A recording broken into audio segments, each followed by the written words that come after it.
I hope you are ready to receive the fire. We're cutting across different areas of life, and I want you to be ready for it. If you know somebody that should be in the room and they are not here, they're going to miss out a lot tonight, and you don't want that. So yes, quickly put it in the chat for me. We're going live. We're going live. Yes, and we are live on YouTube. Awesome. Ready to receive the fire. Yes, we're live on YouTube. Okay, I see Tolu from Lagos saying hi. Thank you, Tolu. Yes, we take action, though. We're here for the action.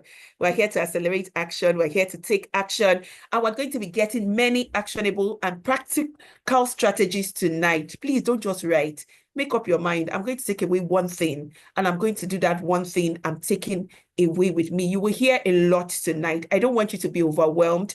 I just want you to get your mind set and ready to say that, yes, I will hear a lot of things, but I will take actions with all of the things I'm going to hear. You will hear what you need. So just get ready for it right away. So right about now, because we're very conscious of time, we respect your time. We don't want to waste time at all. We're going to go right into the session.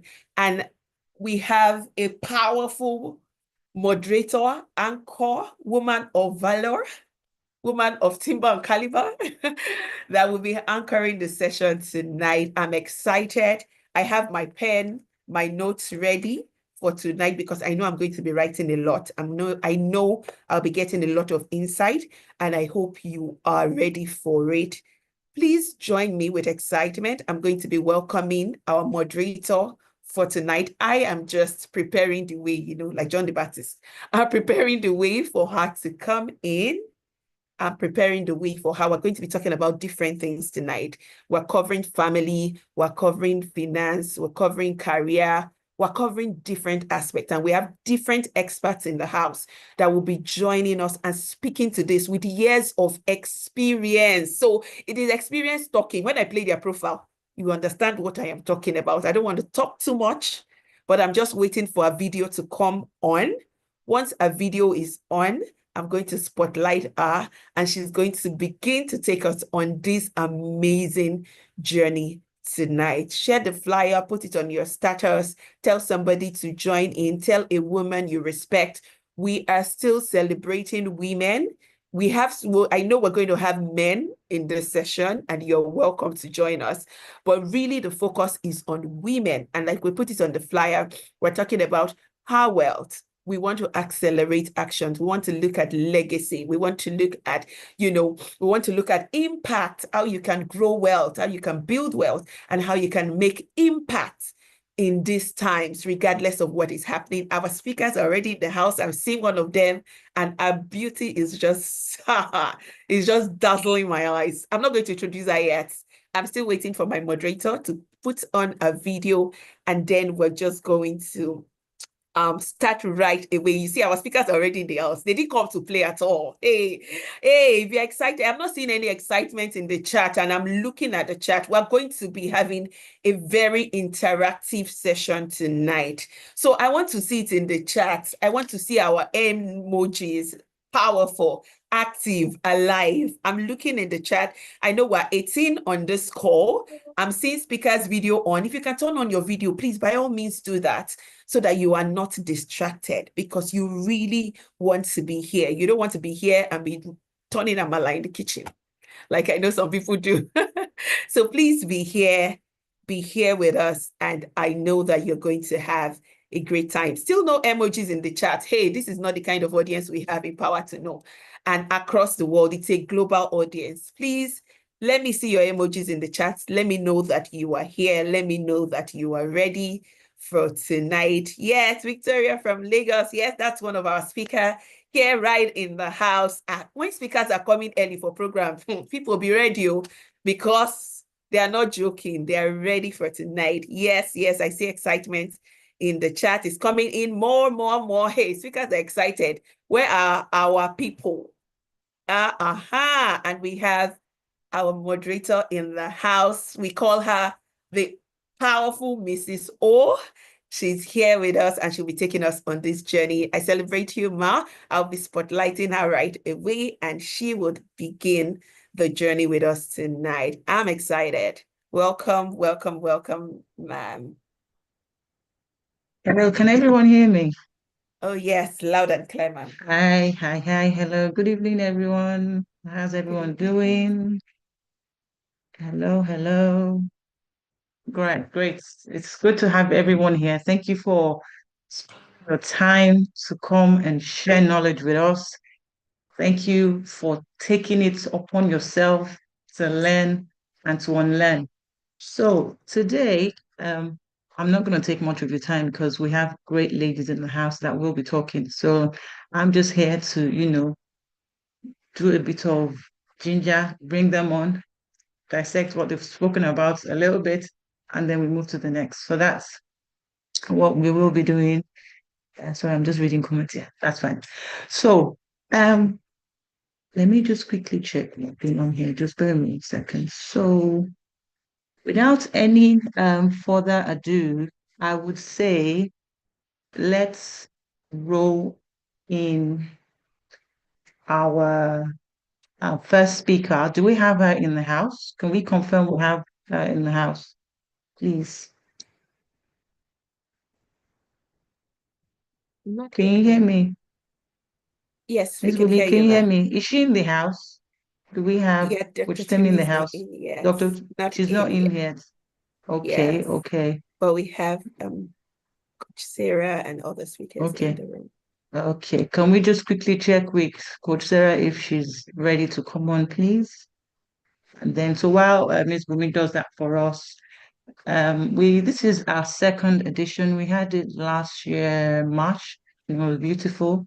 And then I think at the beginning of March, I had not me or Coach Emo and Miss Bumi saying, "Oh, it's March." I was like, I tried to dodge the bullets and it didn't happen in the end.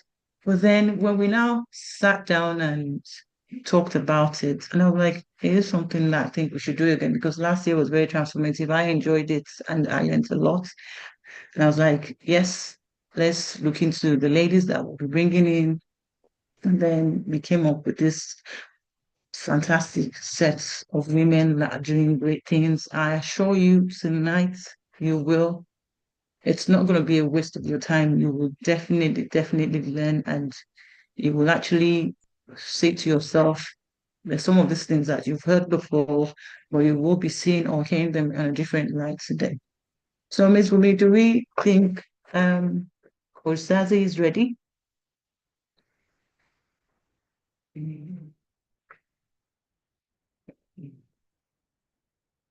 Okay, right, no problem. Just bear me 1 second. And we still don't have Coach Timmy in the house. It's fine. Okay. Good evening, everyone. I see Tolu. I see Victoria, Sylvia. I see Faith, Bainy, Osayo. Please share the link, invite as many friends and ladies as we can. So I'd say today, what should we expect? I mean, I would say let's think of how to make money. If you don't have that problem, fine. How to manage it if you don't have that problem, fine. And how to build a mm, long-lasting legacy. So it's not you. And one thing I've noticed, over the years is I noticed that there's some names that we used to hear of back then that did so well, and God forbid the father or the owner of the Who is this business friend? dies. Oh, sorry, who's that? Oh, sorry. Okay, can we ensure we're all muted, please, so there won't be any distractions? And so as I was saying, you now find out that maybe the husband, or of that family, or maybe the woman, it depends, the owner of the business, they die, and then the vision dies with them. And that thing is I find it very hurtful because two things, they've put enough work into it, expecting that they'll be able to pass it on. And then the knowledge has not been shared, which is the second thing. So they are unable to pass the knowledge. Okay, so I would, Mrs. Bumi, you can go ahead now. Let's just share uh, the partner profile. Let's just do that. See, by the time we do that, if our first speaker is in, if she's not, we just see who we can move next to, if that's fine with yourself. Thank you, everyone.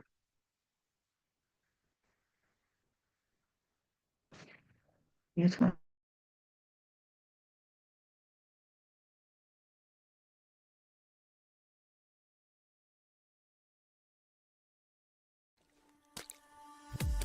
Welcome to Power to Know, your gateway to financial freedom and personal growth in the exponential digitized world. Unleash your financial potential in 2025. Are you ready to take control of your financial future? Power to Know is here to revolutionize your approach to wealth creation and personal development. We're not just financial coaches, we're your partners in success, dedicated to transforming your financial dreams into reality. The GoPass Framework, your blueprint for success. Our innovative GoPass framework is the secret sauce to your financial empowerment. Unlock multiple income streams that work for you 24/7. Organize. Master your finances with cutting-edge budgeting and debt-busting strategies. Preserve. Build your wealth with smart saving strategies and protection plans. Amplify. Supercharge your investments for maximum growth. Sustain. Achieve lasting and generational financial independence and stability. Why choose Power 2? Know. Proven results. Our evidence-based strategies have helped countless individuals and businesses thrive. Personalized approach, tailored coaching that adapts to your unique financial journey. Accountability. We don't just set goals, we ensure you crush them. Holistic development. Go beyond finances. Unlock your full potential in all areas of life. Our 2025 mission, your financial triumph. This year, we're laser-focused on one goal, helping you thrive financially. Whether you're drowning in debt or looking to multiply your wealth, Power to Know has the tools and expertise to guide you. Take action now. Don't let another year slip by without taking control of your financial destiny. Join Power 2, Know today, and create sustainable wealth. Achieve true financial independence. Realize your fullest potential. Are you ready to rewrite your financial story? Power 2, Know is your pen, and 2025 is your blank page. Let's create your masterpiece together. Join us now and unlock the power of knowledge, action, and accountability. Your journey to financial freedom starts here. Thank you so much. That was good. So in case you've not heard of us, please check us up on all our social media pages on what's it called now? Instagram, Facebook, YouTube, all of them. X, Twitter, So yes, without any further ado, we're going to go jump right into it. Our first speaker is ready, and it's Coach Sarah.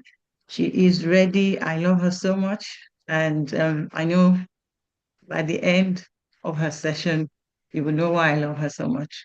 So thank you. Ms. Bumi, go on.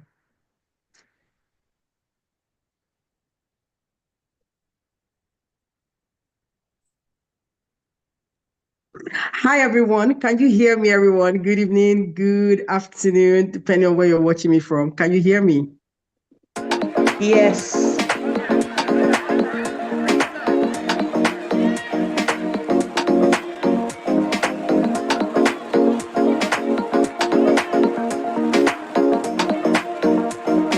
Mrs. Sarah Wolu Akigbe is a visionary leader in mental health advocacy, relationship wellness, prolific speaker, author, and humanitarian.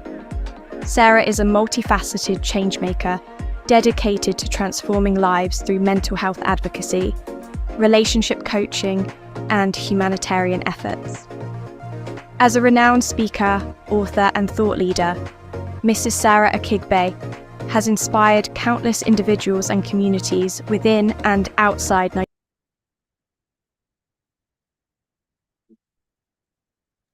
Please go ahead, ma'am. Go ahead. Can I go ahead? Ma'am. Oh, okay. Yes, please. Yes, ma'am. Happy Yes, to have you go ahead, You ma'am. look beautiful. Thank you, everyone. You look Thank you beautiful. so much. Thank you You're so much. welcome. I'm so Hello. happy to be here. Thank you, everyone. Thank you for having me.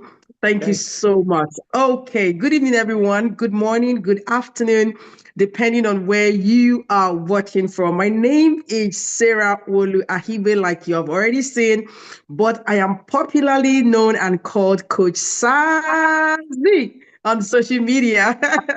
So, you see this setup that Coach Temi just did to me. I'm not happy about it because I'm literally palpitating, having heart palpitation. Like, you know what? Since Coach Temi is going to start first, at least let me gather my thought and feel good and listen to her. But hey, God is in control.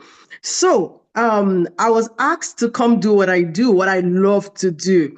I am a relationship mentor. I am a marriage coach, family clinician. This is what I've been doing for over 10 years. I'm a certified relationship mentor and all of that. This is what I do, connecting hearts and get to at least give people the tools, the strategies, the technical know-how on how to navigate the rigorous world of marital squabbles and also relationships squabbles at the same time. Listen, we are not perfect, but then again, we try to blend all of these in harmony because, hey, perfection sometimes might be a bit far-fetched, but hey, we are still doing it and we are pushing it. So when I was called to do this talk, I was super happy because this is like one thing that you tap this woman, she's jumping up because she loves it. It's like second skin for Coach Sazi. So the topic I'm speaking on tonight is love and leadership, balancing marriage, business, and personal growth. Balancing marriage, business, and personal growth. I want you all to forgive me. I might be clearing my throat or maybe even sneezing at some point because for some reason I'm struggling with flu and a bit under the weather. But hey, God gives us grace to go through this. Please forgive me in advance just in case. Now, you see, being a woman in a business or a career or a profession and all of that comes with ambition, comes with pressure, comes with goals. It is really not easy for women to navigate the hurdles, the processes of life, and the challenges that comes with being a woman. Remember, you're balancing marriage, you're balancing business, and you're also trying to balance personal growth. Now, all of this is absolutely possible, but it also comes with some level of desire for love, for connection, for partnership. The rigorous process of your ambition is taking a part of you, the job is taking a part of you, your family is taking children, all of that is taking a part of you. And then some of us are asking ourselves, can we really achieve this? Is it possible for us to balance all of this out? Is it even possible for us to become any of these at all? Is it possible? Let's go. Let's see if truly it is possible. Now, in today's fast-paced world, women are wearing multiple hats. Some are mothers, some are business moguls, some are leaders, thought leaders. Some of them are individuals that are pursuing personal career, personal growth, doing loads of things. They are CEOs. In this fast-paced world, a lot of things that women are becoming these days. Remember, we are breaking the cap, we are breaking the limits that society, the world, culture, and everything has put over us. So yes, we are becoming a lot of things. The challenge, we need to remember, is real. The challenge is daunting. The challenge is actually a bit hard. But this is the trick. It is at the end of the day deeply rewarding. The reward that comes from the satisfaction of fulfilling your dream, the reward that comes from the satisfaction of fulfilling your life's ambition and goal becomes truly satisfying. So yes, you can be that and even more. Let us go to balancing. You see, balancing all of these is really not about perfection. Because sometimes there is literally no work-life balance. Let's face it, something has to give. Something might suffer for another thing to succeed. So balancing all of these is really not about perfection. But then again, it is about creating a rhythm that allows all aspects of our life to thrive in harmony. I will say that again. Balancing all of this may not be a thing of perfection. We may not gain perfection in balancing being a wife, a mother, a businesswoman, and a career person that is very big on personal growth. However, it is about creating a rhythm that allows all aspects of our lives to thrive in what? Harmony. So you are a mother, and you can harmonize by being a businesswoman. You can harmonize by your personal growth.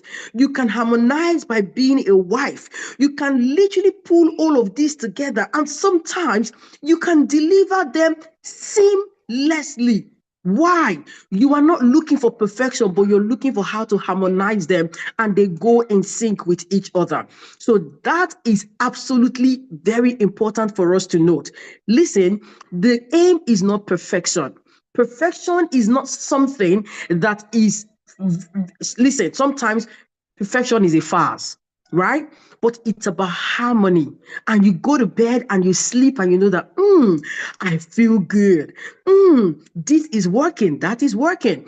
Now, saying all of this and not giving the tools on how to achieve this harmony we're talking about might just be faboos at the end of the day, right? So let us go into the details. How do we really balance marriage, business, and personal growth? How do we achieve these things? Number one, we must learn how to clarify our core values and vision. Somebody put it in the chat if anybody's listening to me. And those of you at the back, let's go to class. Come forward, come forward, come forward. We must learn how to clarify our core values and vision. It's very important. For those of us that are Christians, you know, the Bible says, write the vision and make it plain, that they that pick it will run with it. Now, listen, it is telling you to even write your vision, that they that read it can run with it. That is, another person picks your vision. They can literally see the roadmap of your life. They can literally see exactly where you are headed. So that is the reason you must clarify on your core values and your vision. Where am I going? What do I want to do there? It's very important that you put these things into perspective. Now, you will start by asking yourself the biggest question of the day. What is my why? This is the biggest question of the day. What is my why? Why do I want to balance marriage? Why do I want to be a successful wife? Why do I want to be a successful mother? Why do I want to be successful in business and also my personal growth in career? What is my why? It is very important that you know your why. It is very important that you know your reason. Now, listen, your why will literally be different from my why, because what drives you, what prods you, what pokes you, what pushes you into your next level may not be what drives me. So your why has to be stated in clear terms. Remember, we're still speaking on clarifying your core values and vision. And in clarifying them, you must know your why. Why do I have to wake up every day and I'm ready to hit the day? Why do I have to do this? Listen, if you know your why, you will know the who that fits the journey of your why, and you will also understand the what that is needed for that journey. I will say it again. If you know your why, you will also be able to identify the who that fits the journey of your why, and you will be able to know the what that is needed for your why. So your why is the number one thing you need to ask yourself. And all of these have to align.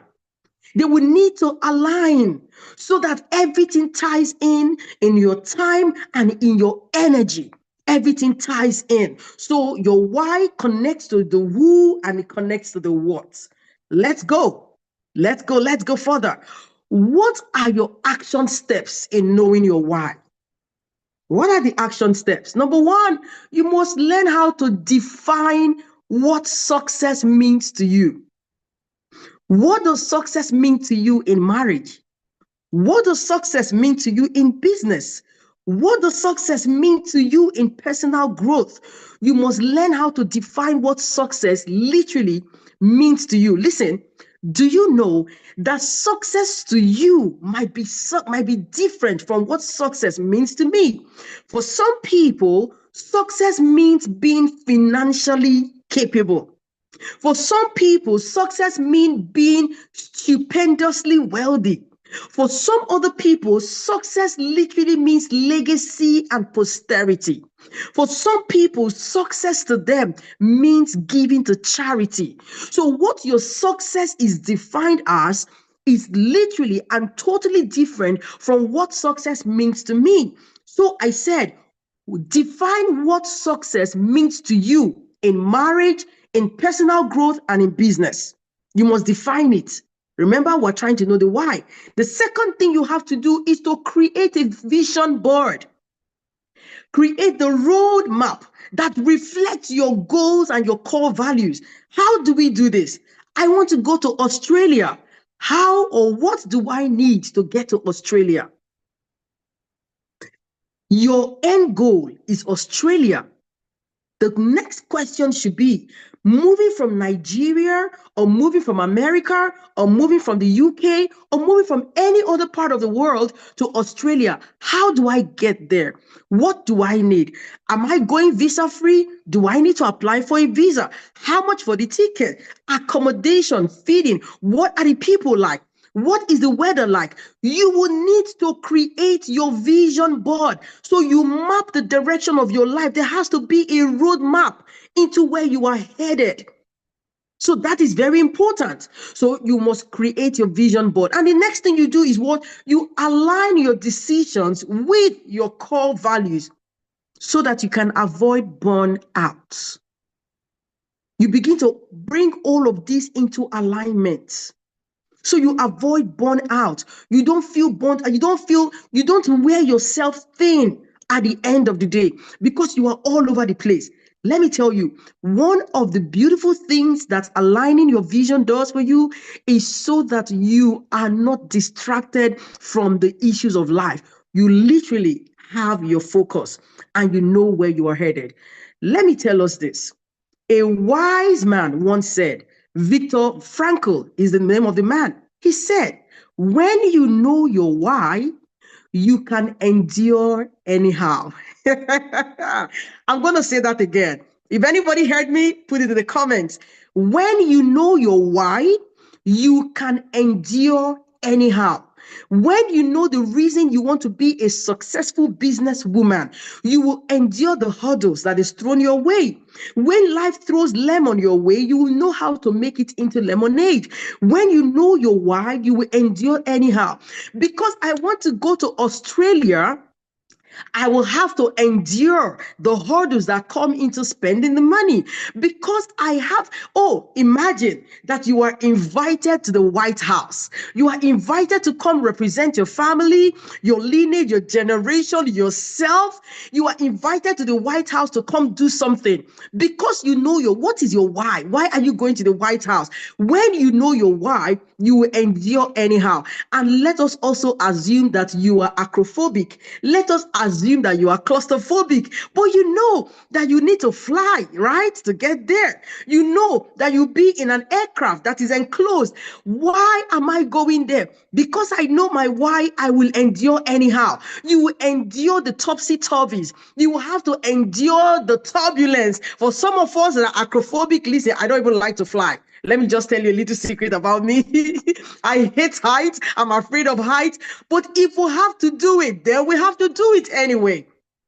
So if the White House comes calling Coach Sazi will have to talk her fear for heights and look for how to woman up and go represent her generation at the White House. So if you know your why, you will endure anyhow. So number one is what? Clarify your core values and vision. Let us go to number two. how to balance marriage, business, and personal growth. The second thing you will have to learn how to do is to reframe narrative. You will have to learn how to reframe your narrative. What narrative? The narrative that society has created for you. You will have to learn how to reframe it. Remember, one thing that you and I know for sure is that the society has been able to create this narrative that you cannot be a successful wife, mother, and businesswoman and have your personal growth going for you. Society has limited women and make us feel like we cannot achieve these things. That is a lie. That is a myth. That in itself is something that every one of us as women have to reframe the narrative. You cannot succumb and yield to those pressure that traditional, cultural, societal, and every other form has created for you. You must learn how to break through the ceiling, the cap that has been put over you. As a woman, you are stoic. As a woman, you are dogged. As a woman, you have resilience. You have capacity to contain it. Listen, let me tell you again. Do you know? Let's go to a bit of science. Do you know that it takes a woman? Women are the only ones that can actually think from both sides of their brains. Do you know that?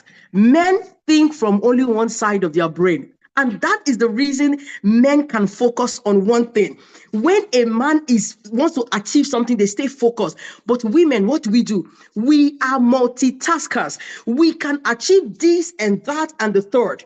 Do you know that? You can achieve more than that, but what are they doing? The society is defining who you are not, because they know that if a woman puts her eyes on the prize, she will achieve it and not look back. So yes, you are actually a multitasker, so do not let no one frame your own belief. No, you will have to go back and reframe it. And how would you reframe that belief? Number one, you will have to list every limiting belief. How to reframe the narrative. Number one, list every limiting belief that you have come to believe for yourself. Because for you to reframe a thing, it means you will have to know what those things are. You need to know what those things are, the limitations. You need to know your limitations. So you will need to list your limiting beliefs. The limiting beliefs you're struggling with, are they cultural? List them. Are they biological? List them. Are they traditional? List them. Is it because you're from a poor home? Parental guardian was not there. List what your limiting beliefs are that has told you that you cannot become. List all of those things. Now, after listing those things, what do? You go and you start reframing what it is. Let me give you an example. I hope I'm not fast. Please, if I'm too fast, call me back. Let me slow down because I'm muje. I'm all the way go. So now, how do you do it? I know this is how to reframe it. Please follow my train of thought. A lot of women struggle at becoming successful because of marriage and raising children. So success becomes far-fetched. What I just said, is it some of the commonest things that happen to women from succeeding? Let's drop it in the comments. I want to be sure that I'm communicating, not just talking alone. Is it something that is common that women suffer or women say amongst themselves? I am limited because I'm a wife and I'm a mother, so I don't have the time. Please, we need to drop it. How many persons are right here? Let's see how many people we have here. We have 31 people. So please let the comments come in. I would love to see you, state the comments, put it right there. Good. I'm seeing Shoma, yes, and all of that. Thank you. Now, because that is the truth that is there. It is the obvious truth, right? How do you reframe that? You have been able to state that limiting belief. Now, what do you do in reframing it? You've stated the limiting belief. Now, how do you reframe it? I recognize that women struggle to be successful because they are mothers and they are wives. However, becomes your reframing thought. However, I will ensure to not laze about, to make research, to reach out to the people that count in my journey, and to push through until I succeed. Are you seeing what you just did? You recognize that there is really things that can limit you. However, you have strategized that regardless of these things that may limit me, I have my strategies. So I am going to use these strategies. I'm going to implement this and that and the third to counter the truth or the fact, or do we call it a myth? I'm going to use it to counter it. That is how to reframe a narrative. So one thing is having a limiting belief. Another thing is reframing your limiting belief. For instance, light-skinned women are the most beautiful women in the world. Have you people heard that before? If you've heard that, say it, put it in the comments. Light-skinned women are the most beautiful women in the world. Have you heard that before? Now, imagine that you are dark-skinned, right? You are dark-skinned, and you have already heard that light-skinned ladies are the most beautiful. What do? That is a limiting belief already for a chocolate caramel ooh-wee lady, right? That is already a limiting belief for you. So what do? You go back to it. I understand that people say that light-skinned women are the most beautiful. However, for Coach Sazi, I am a chocolate caramel, intelligent, outstanding. I have the intrinsic and the extrinsic value. And when I put all of this out, my beauty will radiate from inside and outside. And that is exactly who I am. My beauty will not only be defined by just my beautiful face, because if you have just a beautiful face, you are nothing but a bimbo. I'm sorry. Ouch. I'm sorry. You are nothing but a bimbo. But imagine you are bringing the beautiful face and you are aligning it with what comes out of your mind. The intrinsic value, the invaluable things that you are bringing, that in itself is what defines beauty. Are you seeing what you just did there? So when they see that beautiful face, light-skinned lady, and I'm sorry, I'm not attacking light-skinned. Oh, my light-skinned women, I love you all. I'm not attacking. Please don't feel triggered. It's just an example. You're not part of it. You're not a bimbo. Please, my light-skinned sisters, please, Emma Binu, forgive me. Forgive me. All right? So you must learn how to reframe those thoughts. Very important. I can see my sister Tinuke. You know I love you. My light skin beautiful. My sunshine. Please forgive me. So I just needed to use that for you to see. And you can be more and you can do more. Now, let me say this. Another wise word. You can be deeply in love and wildly successful. This statement was made by an unknown person. You can be deeply in love as a woman and you can be wildly successful. Very, very possible. Let's go to the third. Communication is a superpower alongside with conflict resolution. Communication and conflict resolution are superpowers. You must learn how to activate the arts. As women, remember, we're talking about balancing marriage, business, and personal growth. Whether we like it or not, there is going to be a time when the blessings that you have prayed for starts showing. It might just want to interject, or disrupt things in your marriage. That is a place where communication and conflict resolution will be activated. Because whether you like it or not, at some point, our men will say, hey, woman, come this way. The home front is lagging. What is going on? Is it because of the job? Is it because of the business you're not delivering?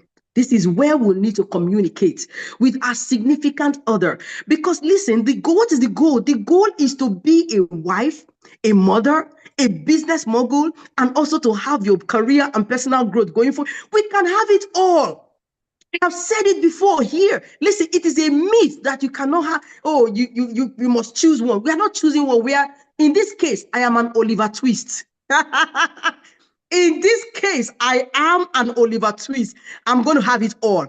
A beautiful wife, a committed and devoted wife, a committed and devoted mother, a business mogul, a CEO, an entrepreneur, and I will always develop personal growth. So yes, communication and conflict resolution is very important. Is somebody talking to me, or is it time for me to stop? Okay, let me go ahead. So, Yes, ma'am, go ahead. You've got like another 2 minutes and then that'll be it. Thank you. But we're enjoying you. Yes, another 2 minutes and help us. Yes. Thank you, okay, ma'am. now you must know how to work on communication and conflict resolution. You must know how to carry your significant other along.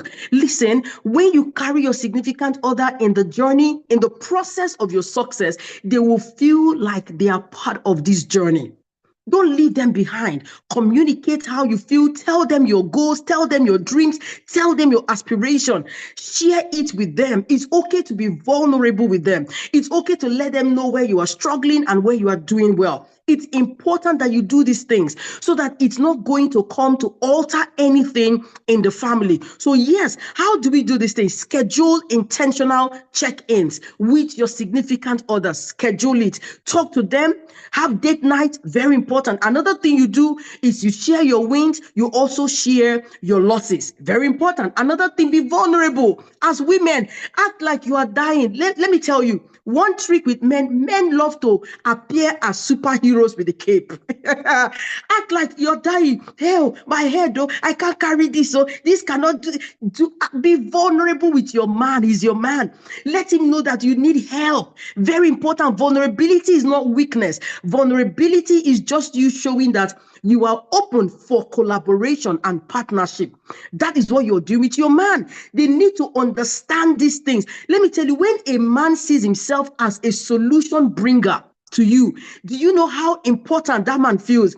The man feels like he's the king of the jungle. The man feels like, I contributed, I'm part of my wife's success.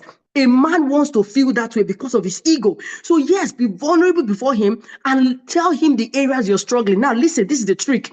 When you do that with your man, be open for advice, be open for his counsel, and don't make him feel like his counsel is stupid. Don't make him feel like his counsel is not welcome. Take the counsel, even if he's a novice in that area, take the counsel and learn how to curate it to fit what you want to achieve. Come back to him again and say, that thing you advised and you suggested, I did this and that. What do you think?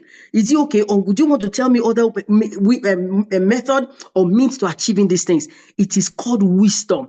It is a principal thing and it is very important. So you will know how to open up in that regard. Now, you always need to remember that you're a woman. You are not a robot. There is a popular saying, a wise saying that says, you are not El Shaddai. If you try to do everything, you shall die. You are not El Shaddai. If you try to do everything, you shall die. All right?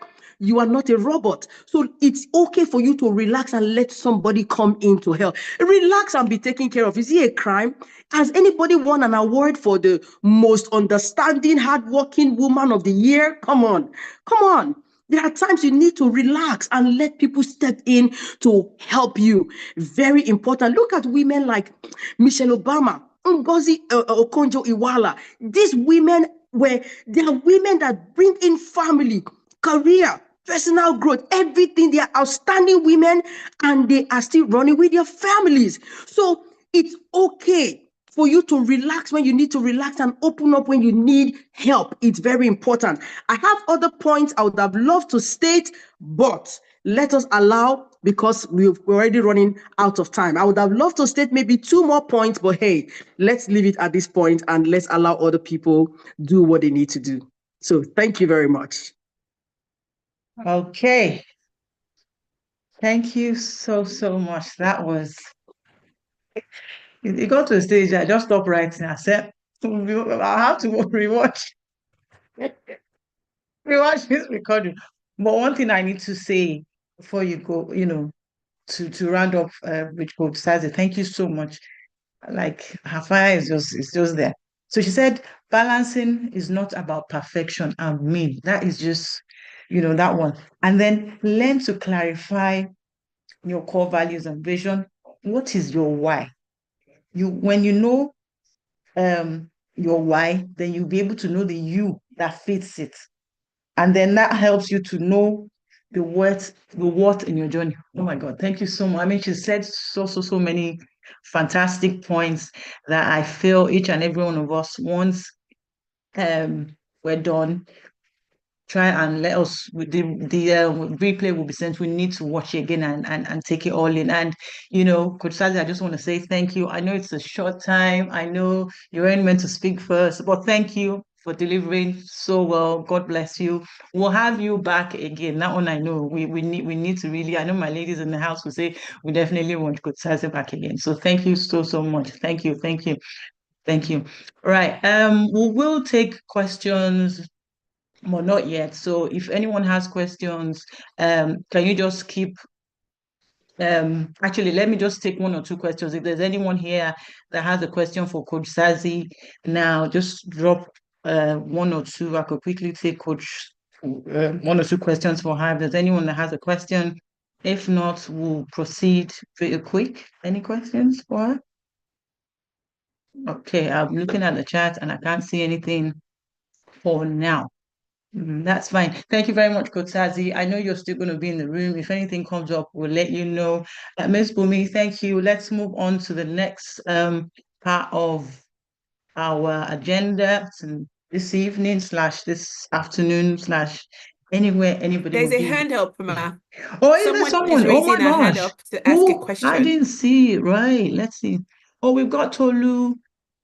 Yes, Tolu, please go ahead. You can either quickly type your question for us or quickly speak, and then Coach Sazi will take the question. Thank you. Good evening. Can you hear me? I think I would like to speak. That's fine. Thank you. Go ahead, ma'am. Okay. Thank you. Thank you so much, Coach Sachi. I mean, this is absolutely wonderful this evening. I'm swept up. Quickly go to my question. When you talked about be vulnerable, especially with your husband, with your spouse. How do you handle spouses that your success and your ability to be, or your capacity growth to be able to put all these things together, balance everything, and your growth rate is kind of intimidating? How do you open up? How do you open up to such a spouse whereby always talking down on you, doesn't believe in, I think you get what I'm saying, man. How do you handle this? All right. Thank you very much for that question. Now, let me tell you guys this. Oh, the Holy Spirit is a beautiful Father. Do you know that yesterday while I was studying, I heard this question in my spirit? That's prepare for this question because somebody will ask. So I heard that question in my spirit. So as you were saying, I just started laughing like, oh my God, thank you, Father. Thank you that I prepared. It was clear that I was going to hear this question and I prepared. Now, I understand that sometimes success can be intimidating for people, not just our spouses. Success can be intimidating for even our family members, our siblings, people we grew up with. Do you know that? Your success can be intimidating to people that are supposed to be fanning you and blowing your trumpet. These things happen. Now, this person is your significant other. This person is your husband. One of the things you will have to do, it lies in your communication. You will try to make this man understand. Now, let me tell you, before I tell you that other one of the reasons these men are showing that level of low self-esteem is because they are thinking that your success will change you from who you were. They are thinking in their heads that your success will make you a different woman. Are there stories like that? Yes. There are lots of ladies out there that the moment they become successful, they are no more respectful or even submissive to their husbands. These things happen. So it is a fear that they are expressing, but it comes across like they are intimidated by your success. Remember, I'm talking about a man that loves you, a man that you two have been doing this marriage together. What do? Go on the part of reassurance. There is something reassurance does to your partner. You have to calm your partner down to make them understand that this success is for us. It's for the family. And I will not at any time make you suffer because of this success that is coming my way. It's very important that you share that with them, because it is the man's fears that is taking a hold of him. Is my wife going to be this person when she becomes successful?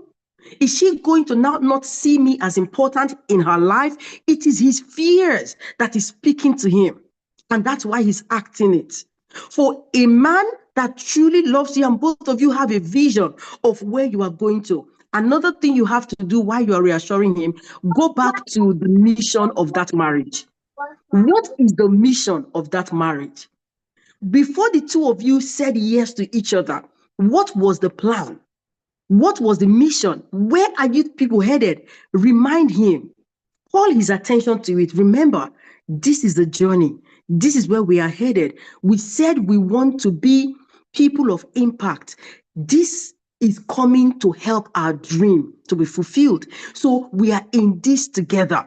You are not my opponent. You are a teammate. So we are doing this together. I am here to do this for you. Remember the Proverbs 31 woman. I'm going to read this so that women will not forget this. Proverbs 31 verse 11. I'm sorry for those who are not Christians. I just want to pick something from here. Proverbs 31 verse 11 says, the heart of her husband doth safely trust in her, so that he shall have no need of spoil. Why did the heart of the husband trust safely in her? Because she showed him, not just in word, but in deed, that regardless of this success I am experiencing, you are still the leader here.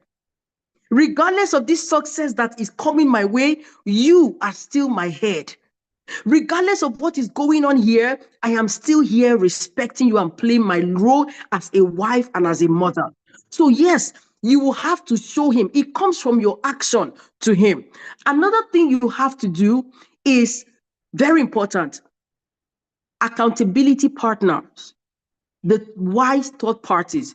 Because for some men, as a matter of fact, some women have done all of this. They've sat down with the husbands, they've spoken with them, they've assured them, they've guaranteed them, they've done everything. Another way to help is to bring in your accountability partners. Who are your mentors? Who are your role models in that marriage that your husband listens to? The people that have the interest of your marriage at heart, who are they? There should be someone your husband listens to. And this is what I say to single people. Before you get married, bring at least two. It is a very important criteria in my counseling. You bring two persons, you bring two persons. Because at some point in marriage, we're going to butt heads. We're going to get to a point where we'll not see eye to eye in a particular issue. And we will need a neutral, unbiased, and safe and trustworthy third party to weigh in. So yes, another way you can also use is to bring in an unbiased, trustworthy, neutral third party that can come speak to the heart of your husband as well, to make him understand, because you have proven that you are there for real and you are not there to make him feel like he is a subhuman to you. My dear sisters, let us not fake it. You people understand when a woman touches money. A woman that never had money and then now she's having. Some of us, we understand these things. The attitude sometimes is there in your gesticulation, in the way you look at them. Sometimes you sound very condescending. I am not accusing anyone. I'm only saying that we need to watch all of this. We need to watch the way we do it so that these men don't feel afraid or don't feel intimidated. But all in all, ensure and assure them that we are a unit and we are teammates and we're doing this together. Fantastic. Thank you so, so much, Coach Sazi. I mean, like I said, we're bringing you back. After this, we'll find somewhere in our calendar during the year. But ladies, yes, can we have a round of applause in the chat for Coach Sazi? Thank you so, so much, ma'am. And without, we're moving forward. Our timing is like this. Well, hang in there, ladies, hang in there. It's about to get to the next gang. Thank you so much. Right. I would like us to bring the profile of our next speaker up shortly after I finish this message. It's going to be Coach Temi Ajibewa. She's amazing.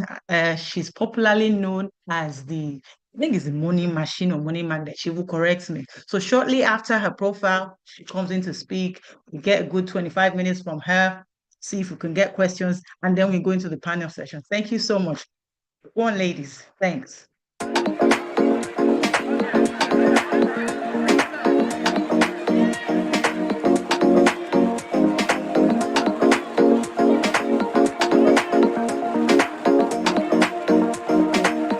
Dr. Temi Ajibewa is an award-winning and highly sought-after financial freedom advocate, personal brand monetization coach, and digital wealth creation strategist.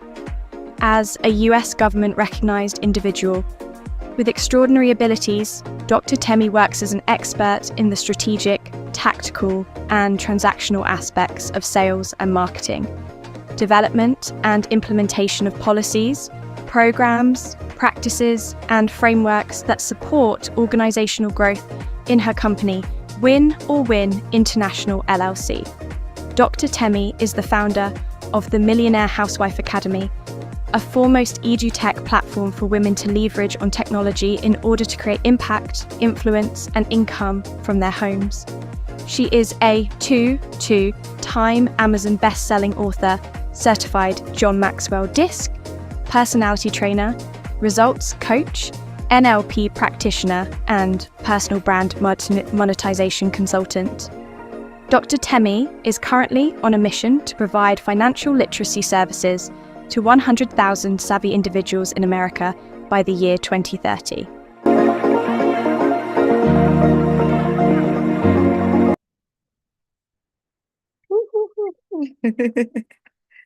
Hello, everyone. Thank you so much for having me here this evening, my time. Well, today, thank you.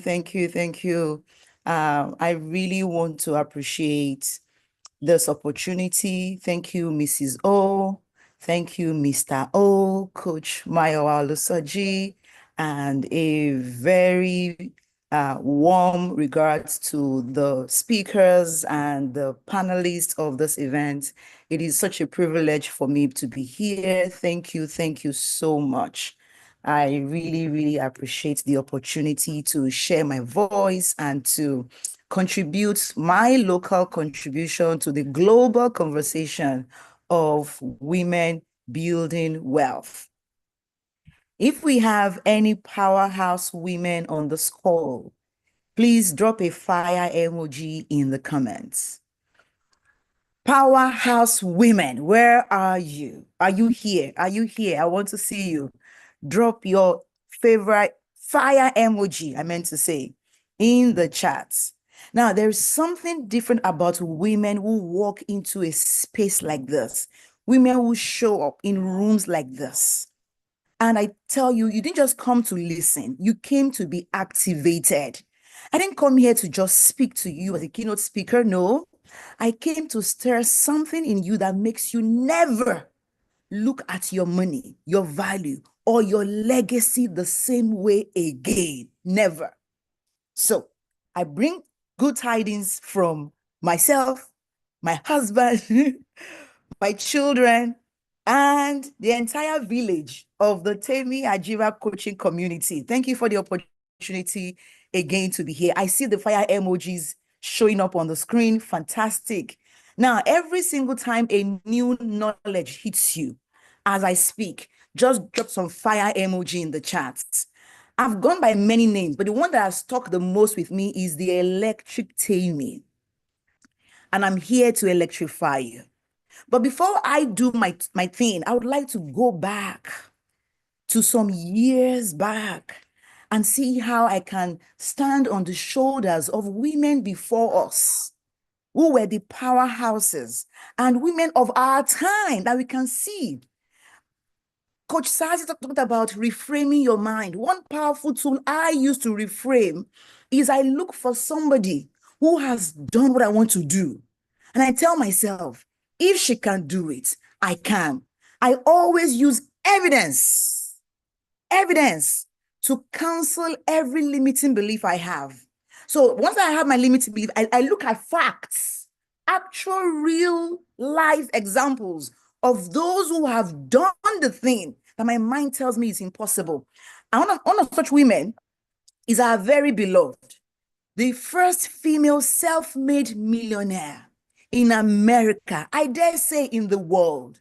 And this is what she says that I love so much. She said, I got my start by giving myself a start. Oh my God. I can sit on this quote for the whole of today. Do you know why? Because a lot of women don't give themselves a start. We self-sabotage. We talk ourselves down. There is this 40-70 conversation happening right now on, in the professional world, where it says that women will not apply for a job until they meet at least 100% of the job. Whereas men would not even meet 70%, yet they would apply. And guess who gets the job? The person who applied. Madam C.J. Walker was born in 1867, over a century ago, to formerly enslaved parents. And she built a hair care empire for Black women.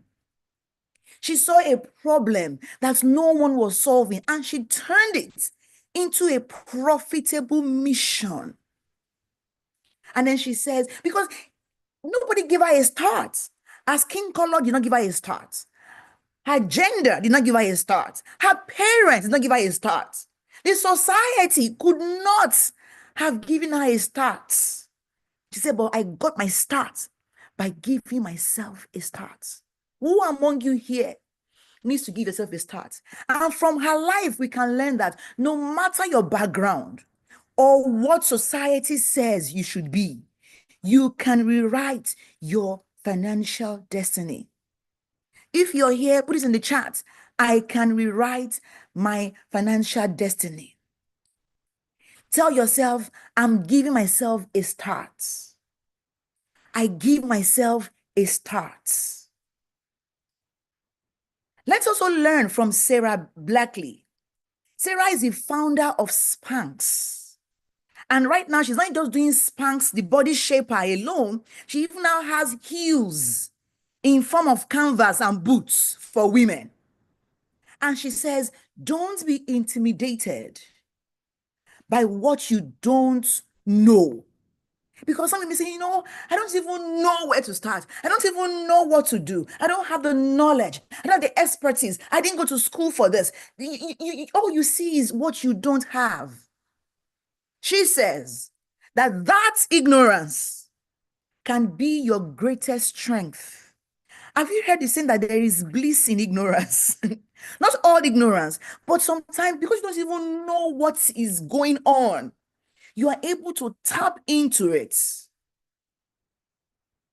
Sarah began Spanx with just $5,000 in savings, and she has no background in fashion or in business.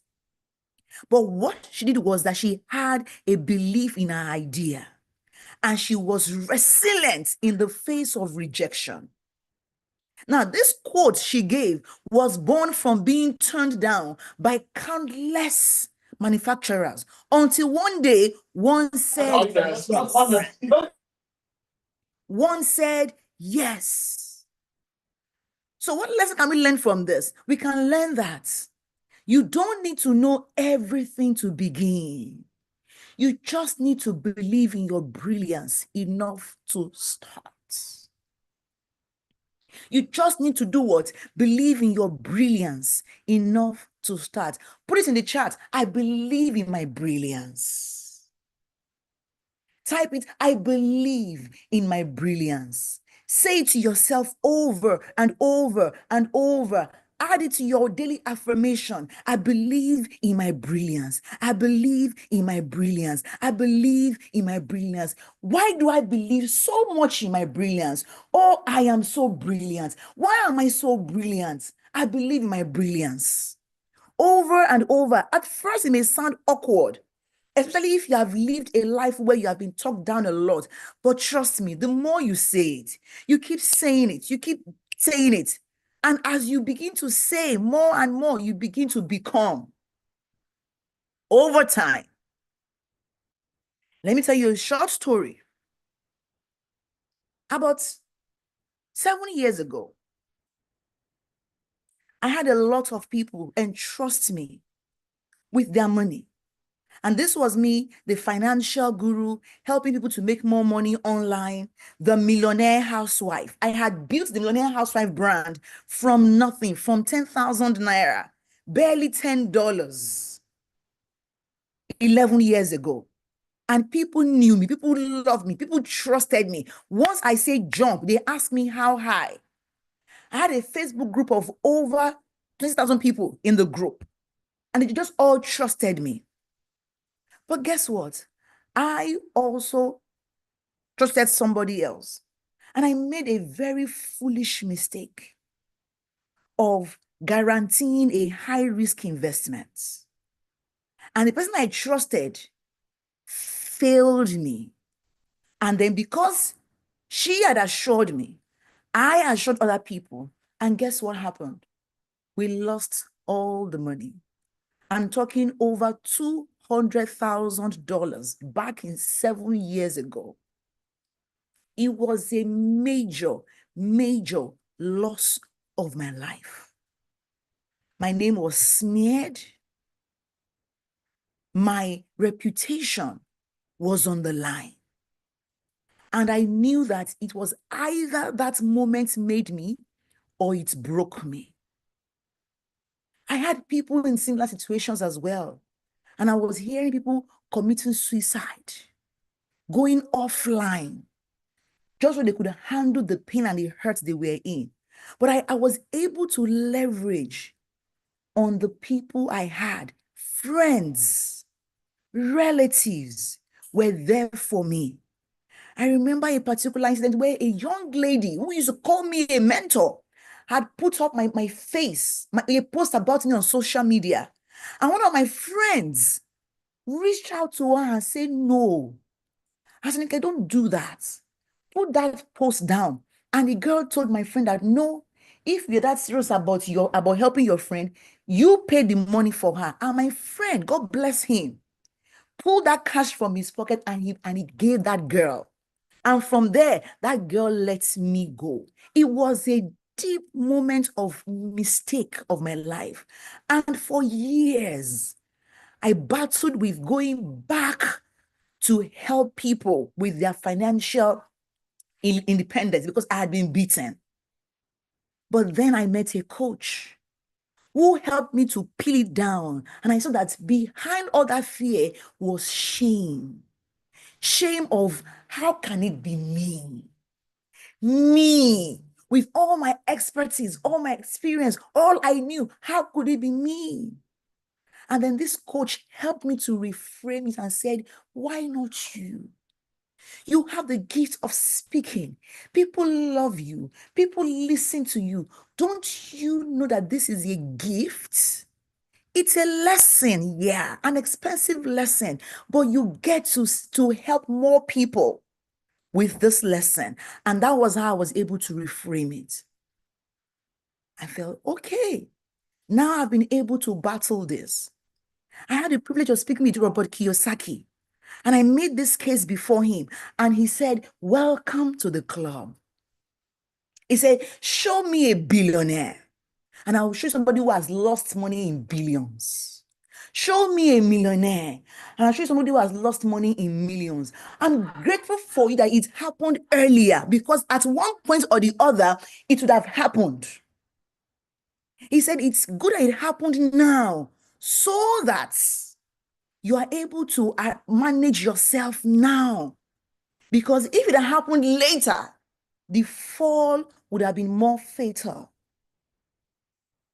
And so I learned a lesson. Sometimes you win, sometimes you learn. And now that I've learned, I am now even more financially confident, because I know that kind of loss cannot happen again. I have learned my lesson, even though it's the hard way. Let's look again. One of the richest women in the world, media mogul and philanthropist, Oprah Winfrey. Oprah says the greatest discovery of all time is that a person can change his future by merely changing his attitude.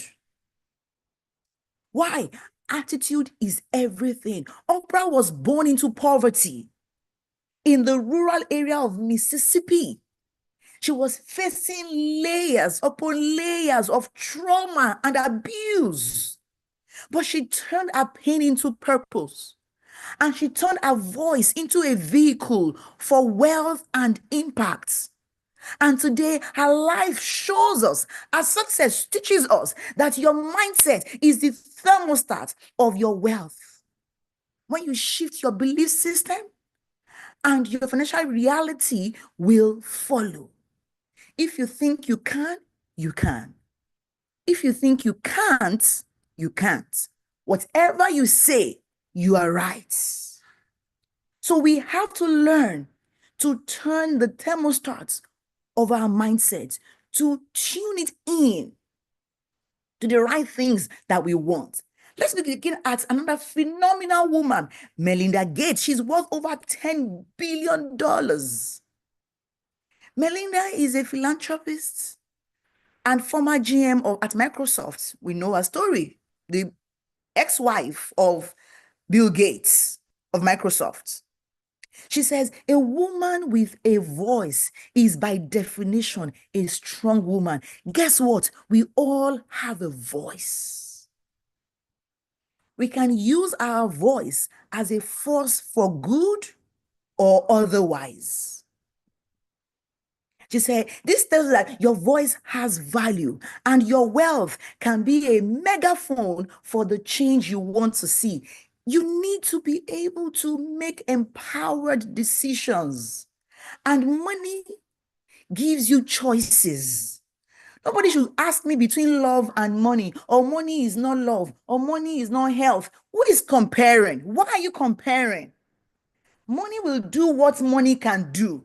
Money will do what love cannot do. Love will do what money cannot do. These are two different entities. Why are you comparing?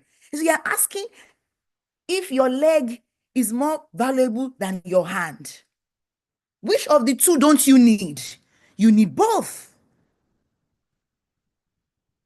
You need both. And this brings me to a time in my life when I was just starting out my brand, when I was asking myself, there has to be more to my life than being a housewife. There has to be more to my life than just being a graduate and working from home. And then I was asking my motivation. Why am I doing what I want to do, or what I was doing? Why is it important for me? And I knew my children needed to have a better life than the one I had.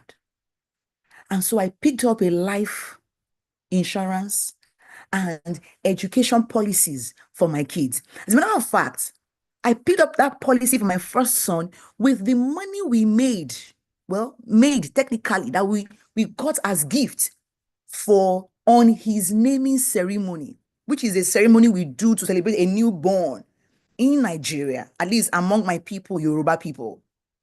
So my son was barely 10 days old when I went to the bank and I said, yes, let me open an account for this boy. And when he was about 5, 6 years old, already had his brother by then. I picked up an insurance policy, and this began to make me see that there is more to my life than just myself. There is more to my life than what shall we eat, what shall we drink at this moment. There is a future to plan for. There is a time for me to shift from just being a me-centered person to being a family, generational centered person, building legacies. And that was also why I began to invest in real estate.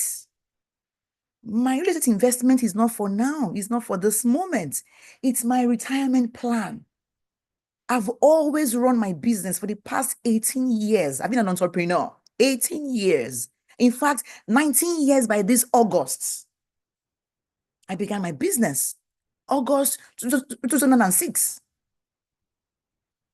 And I knew that I don't have pensions like other people would have or 401k. I needed to be my own retirement plan.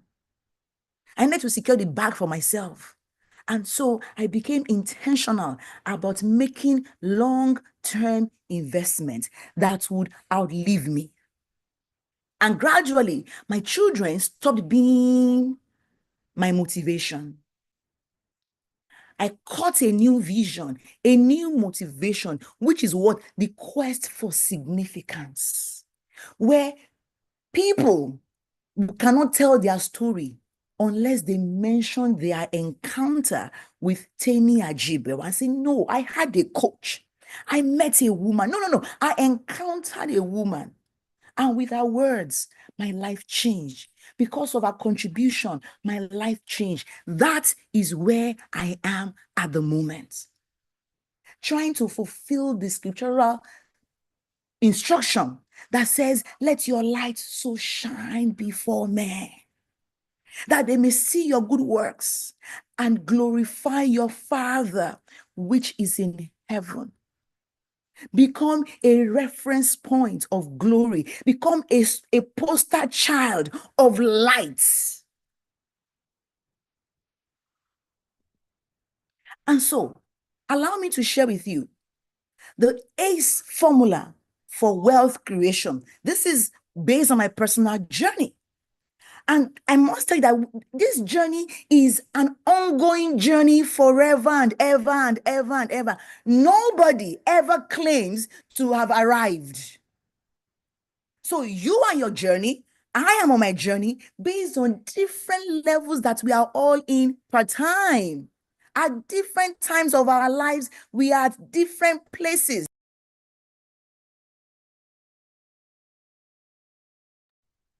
At different times, we are at different places.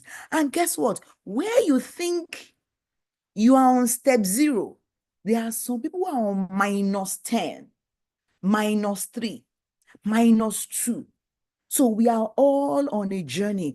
Don't think, oh, you need to have achieved something big for you to consider yourself wealthy. No, or rich. No, you are rich in your own right.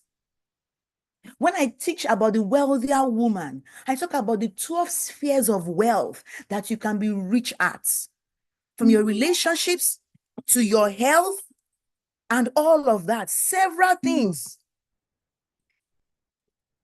Sorry, please. Several opportunities, several ways that you can be rich in your relationships, in your health, in your finances, in your occupation, in your career, in different areas of life. And so ACE stands for A is awareness.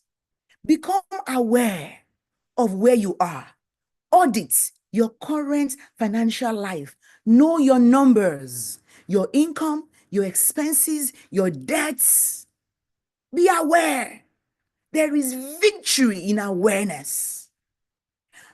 Being aware also means identifying limiting beliefs around your money. What are the thoughts you have about money? I grew up thinking that money was evil. I grew up thinking that rich people were wicked, until I began to see very rich, kind people around me. Number two, second level is called C, that is creation. The next formula is create multiple income streams. Monetize your skills. I am a queen of monetization. Monetize your skills. Invest in assets. Build digital products, ebooks, webinars, courses. Build those things. And the beautiful thing about building all these things is that you do the work once and you make money over and over. Right now, I'm addicted to checking my emails almost like every 1 hour or 2 hours. Do you know why? I'm checking for alerts. And it's been how many years of my life where I've not had 0 income days? There's an income flowing in every single day, of my life, thanks to my automation, thanks to the business I have created.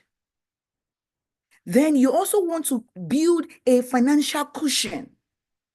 It's part of your creation, where you build your emergency funds, your savings, and you begin to reallocate your money better. So build a financial cushion. Don't let emergencies hit you and you cannot handle it. It puts you in a very difficult situation where you are forced to compromise your values. Then finally, you want to begin to expand. This is your expansion period. You must always be aware, always be creating, and always be expanding. These 3 areas of life, they are concurrently moving on. You not finish awareness day. You must know your numbers every day. Know how much you made yesterday, how much you are worth yesterday. I update my net worth on a monthly basis. I update my budgeting on a daily basis. I have an alarm on my phone, 10 p.m. every day. I know how much I spent, how much I earned, and I'm weighing them together pari passu. I know today for sure. Last I checked, I've made 2 sales of my digital products. And there is a time in your life where it's no longer about how much you are making. It's now about how you are making it. How are you making the money? So you learn to invest in stocks, real estate, digital assets. Also, part of the expansion is leveraging your income to create generational wealth. And so you build trusts. You create insurance policies, education funds. That way, in your absence, your loved ones are taken care of. I have annuities I contribute to every month. Same with insurance, same with my education funds for my kids. And of course, you want to also expand your voice and your visibility, because wealth follows influence. Wealth follows influence. So you see some of us on social media, we are there. We are talking. We are making noise. We are dancing. Why? Because we know that the more eyeballs see our offers, the more money we make. We run advertising to our offer. We build systems at the back end that helps us to convert all that attention into money. And this is where I want to tell you that if you don't learn to make money while you sleep, allow me to quote my very great grand uncle, you will work until you die. I was at this situation, this position almost 18 months ago. I was new in the United States. I was new in the country, and I was wondering, how do I grow? How do I get better? How do I manage myself and my energy? Because I was literally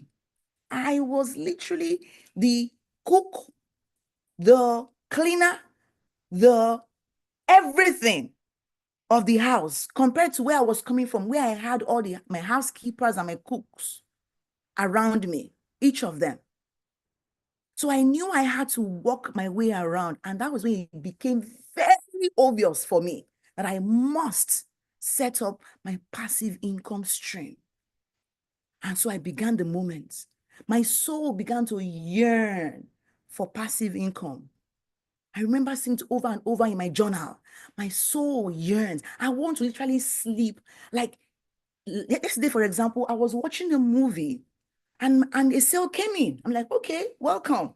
I didn't have to do anything. I did the work months ahead. So what do you want to do? You want to build yourself into a purposeful woman who sees where she wants to go to and is not ashamed to work it out. Build yourself to be a woman who sees what she wants to achieve and then begins to work it out diligently, intentionally. You're not confused as to the hard work. You know it is hard work, but you do the work today so that you will enjoy tomorrow. If you see me at midnight recording courses, it's because I know that I have been paid for those courses. So I must deliver on them. But once I deliver on them, that's the end. I don't need to put my time or my energy in those things again. In closing, I want to say, ladies, wealth is not just about the numbers. It's about the narratives, the stories you tell yourself. And today, you get to rewrite yours. I came here to speak, yes, but I believe that some of you came here to be activated so that you will live with nothing. At least you will live with this truth. And that truth is, I am already enough. I already have what it takes. Abundance is my birthright. Again, let me tell it to you. You are already enough. You already have what it takes. And abundance is your birthright. It's not just possible, it is inevitable if you dare to begin the journey or stay on the journey. So say with me, I am already enough. I already have what it takes. And abundance is my birthright.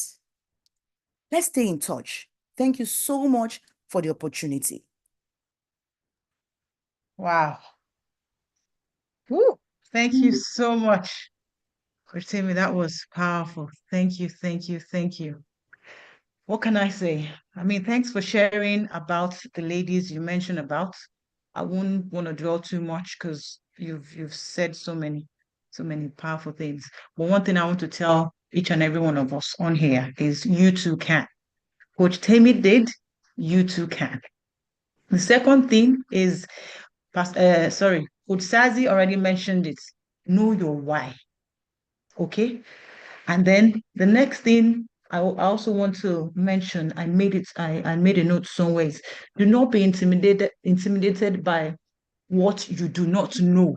It's very, very important. And then there was one more thing, because after a while I was like, you know what, let's just be listening, we'll rewatch this thing. But there's one more thing I wanted to mention where you talked about it's gone off my mind. I got to start. You talked about, your richness, where it's not just about the money. We are all rich, but in yes. So that Different is so things. yes. With Okay, different things. thank We you are so rich in much, different things. everyone. Can we just celebrate Coach Temi for me? I know. I mean, she could be here for 3 hours, and all of your here for will be full. As if I look, see, I wrote Thank for a full. you. So thank you so much. Thank you for having us. I want you to still hang around, and we'll try and see how we can manage our time today to still ask 1 or 2 questions with you. If you can hang around, we won't be too long more. So if you have any questions, just channel them into the chat, and then the team will pick it up, and then we'll throw it in. We just want to quickly move with time. We're very conscious of time because we're a bit behind. So team, let's get ready to move to the next session. Coach Temi, once again, I say thank you. God bless you, ma'am. I'll see you around. Just hang in there for us, Thank you please. so much. Hang in there, hang in there, hang in there. Thank you so much. Right. So without wasting any more of our time. So when Coach Sazi was talking, she mentioned when somebody asked her a question, I can't remember the question she was asked, and then she now went to Proverbs 31. I was like, oh, what told this coach of mine that we will be talking about Proverbs 31 today? So it's not like we'll be having a discussion about it. There's actually a book. I don't know if you all saw the message that went on online, was it yesterday or day before, about this book. It was written by myself and the almighty, the big Lord Mayor himself, Coach Maiwa. We co-wrote the book together, and everyone on this call will be getting a copy of this book today. And what's the book about? It's a practical guide for women of all ages. It's Proverbs 31, as we all know, it is a very, very popular verse, it's chapter in the Bible that talks about women. But in this scenario, it's different because we looked at it from a different light and perspective. And then, we have stuff like affirmations on there, and we have different content. So please enjoy it, read it, and once you've done that, I want you to share your thoughts with us, on our social media pages, which I believe you have. If you don't have it, the team will drop it. So the link is on there. Hop into the link, register so you can get the book. And without further ado, we're going to move on to the next. I know I'm speaking very fast. I just want us to quickly, grab all the grabbing as we're here, because I realized, we're on different times. It's like to 9 or to 10 in some places, and some places it's just to 4. Some places is, anyway, I won't talk too much. So if the team is ready, I want us to play the next video. After the next video, the video is going to be for our panelists, amazing ladies. We need like 6 hours, but it is not with our soul. So once they finish the video, the panelists come up and we go straight into the questions for them. We'll try and see how we can. They are amazing ladies, honestly. You know how you felt, Pastor? I keep calling her Pastor Sarah. She says, she's a pastor. Let me whisper to you. Yes, but she's a coach as well.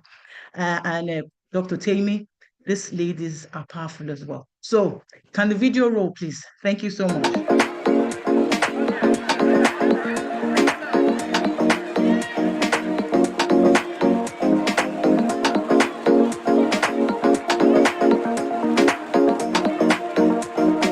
Patience Tanko is a dedicated financial and wealth strategist passionate about empowering individuals to heal money trauma, master their finances, and live their true wealthy lives.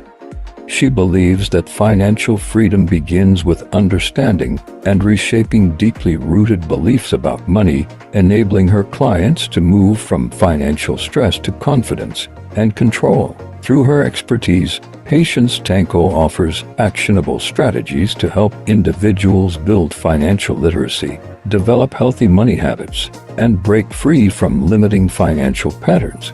Her holistic approach addresses not just the practical side of money management, but also the emotional and psychological barriers that hold people back. By empowering her clients to align their finances with their goals and values, Patience Tanko helps them create sustainable wealth and a life of abundance.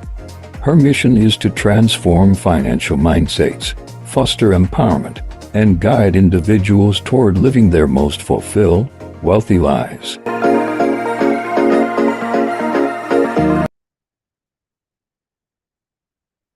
Okay, thank you very much. Can we have our ladies? Oh, sorry, apologies. There's 2 people. See, I told you I'm excited.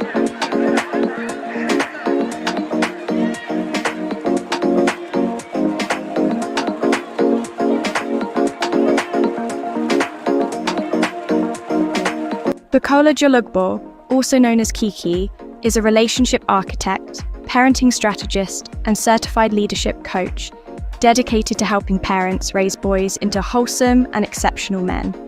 She is the lead consultant at Bukola Jolugbo Consulting and the visionary behind Joshua's Army, which houses initiatives such as Boys U2 Men Institute, Boys for Real Academy, the Better Dad Club, and the annual Dad and I dinner, all designed to equip families with practical tools for intentional parenting. She is also the founder of Naomi's Tribe, a community where mothers are empowered to embrace their identity and roles in raising godly, purpose-driven men. As a seasoned trainer, facilitator, and host of numerous family-oriented gatherings, Kiki leverages her expertise to cultivate healthy and functional families. Her work extends to guiding teenage boys through critical developmental stages, equipping them with the skills and mindset needed to thrive in today's world. With a background as a process improvement engineer and user experience specialist, Kiki applies innovative strategies to implement life-changing processes within families, creating environments where boys develop into world-class leaders grounded in faith and integrity.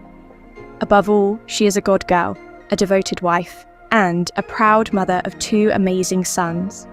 She strongly believes in the power of intentional parenting to shape the next generation of leaders.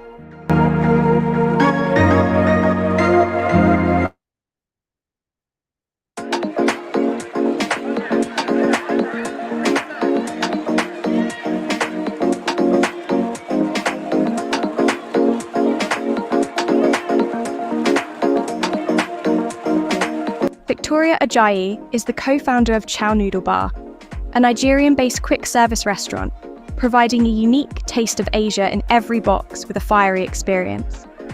Chow Noodle Bar is known for delivering fresh and high-quality Asian stir-fries made with signature sauces and has been featured on several media platforms. As a staunch advocate for women and children development, Victoria has pioneered impactful projects to address the nutritional needs and mind reorientation of women and children in her community. Victoria currently serves as the Vice President of the AWE Alumni Association, supporting alumni-led initiatives and pursuing strategic partnerships and opportunities to foster a thriving entrepreneurial community.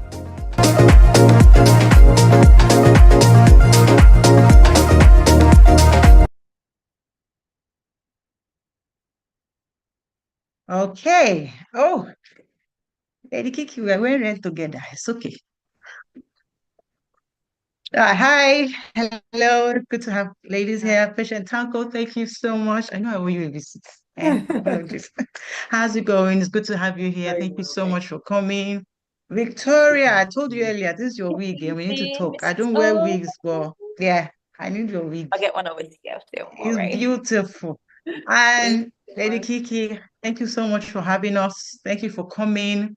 We've all been fired up by Coach Sazi and Coach Tammy. So we're going to take it to the next level. So in this section, what I'm going to do is I have questions. We're going to start with 2 questions each. We'll go 1 each and then we'll come back and then we'll see, because we're trying to really, our time is really tight now, but I know we're still good. Everyone is still waiting. Just hang in there for us. Thank you.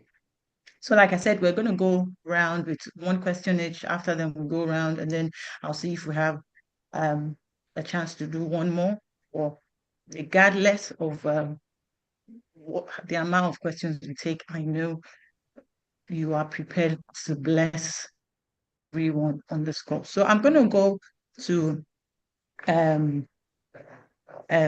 Coach Patience Tanko first. So, right, this is my first question.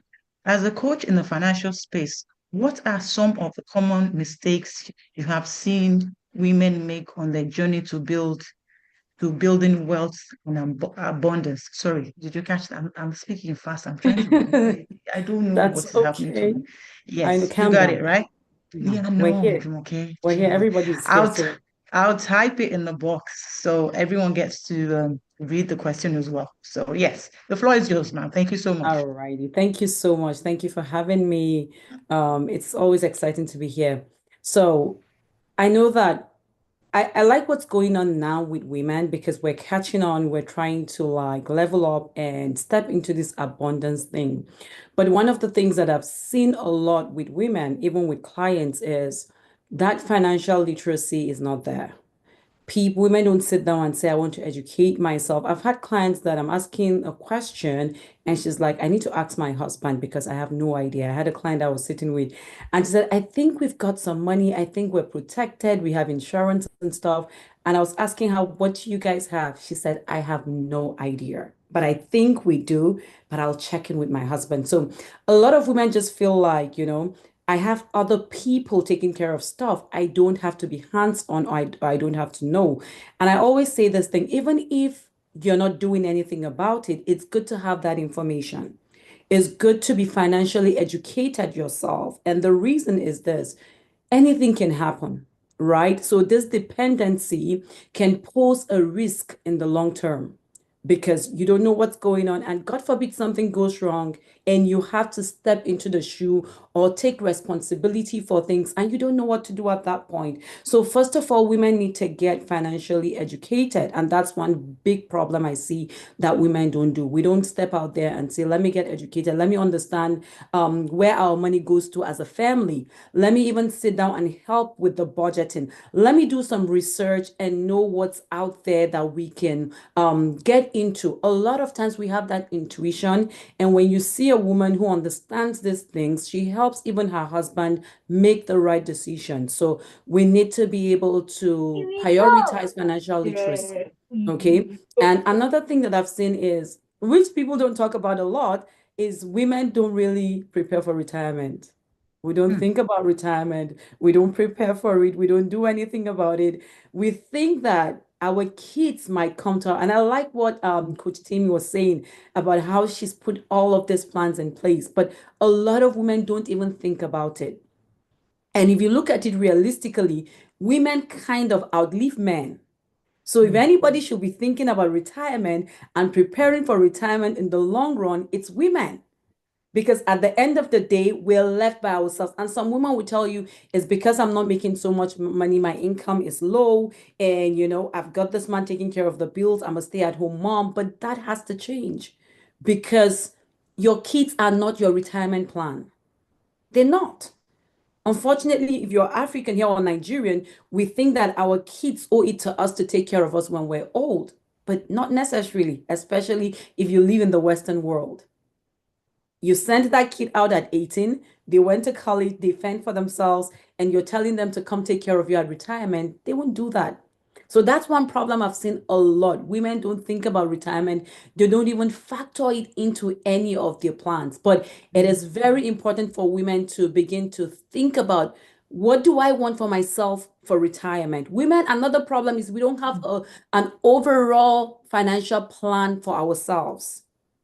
We have a plan as a family financially. This is our financial goal. This is the plan for us. But as an individual, as the woman of the house, what's my own personal financial goal? What's my financial plan? So if I have a proper plan, I'm able to also factor in my retirement years. And probably my husband might not be here when I'm 70. What happens to me afterwards? Or when I'm 80 and I outlive him, we're praying to live together. But the reality is one person goes before the other, right? So what plan do we have? And so we don't have plans. And when the woman hits 65, a lady came here one day and she's like 71. She was all dressed up and she was going to work. And I'm like, what are you doing? She said, I'm working. She works at the hospital and she was all dressed up at 71. And then I had another person that called me and said, can you help my aunt? I'm like, what's going on? He said, my aunt is 72. She works 12 hours a day, 4 times a week. 12-hour shift at 72, 4 times a week. And I asked him, I said, why is she doing that? He said she doesn't have no retirement plan. She got to 65, 70 and realized that I don't have, and it's amazing for us to, I have 3 beautiful kids that I love so much. It's awesome to look out for them, to take care of them, to invest in them and pour into them. But think about it. 30 years later, 40 years later, do you have a plan for yourself? So these are the mistakes that I see, with just a few of the mistakes that I see women play all that. I call it play because we're like gambling with our lives. And then women like to play it safe. We like to play it safe. We're scared. When it comes to finances, we don't want to demand our worth. Let me say that again. When it comes to finances, you see women are we want to play it safe. We're wondering, what will they think about me if I demand a high value, or if I demand, you're worth it, you're valuable, you have so much to bring to the table. Some of us as women are even better than our counterparts in the same field because of that intuition that we have. So you have so much to bring. And I tell women, when you go to the negotiation table, don't go there like a woman. Go there like an expert. And so if you view yourself in that capacity, you're able to demand what you're worth. So it's time for women to stop playing it safe, because that's another mistake I see when it comes to wealth creation, building wealth and abundance. We kind of think that I don't want them to think that I like money. Like Coach Timmy said, I like money, guys. I want to be a billionaire, so I'm going to go all out for the bag. So if you think that she likes money, am I bringing value? Am I impacting lives? Am I doing what I've been called to do by God? If I am doing it, and if you read about Solomon, you go back to read the scripture, you see the kind of value, the kind of impact and income Solomon brought in because of the value he was bringing to people. He did, when you look at what they were paying him in gold, it was so much.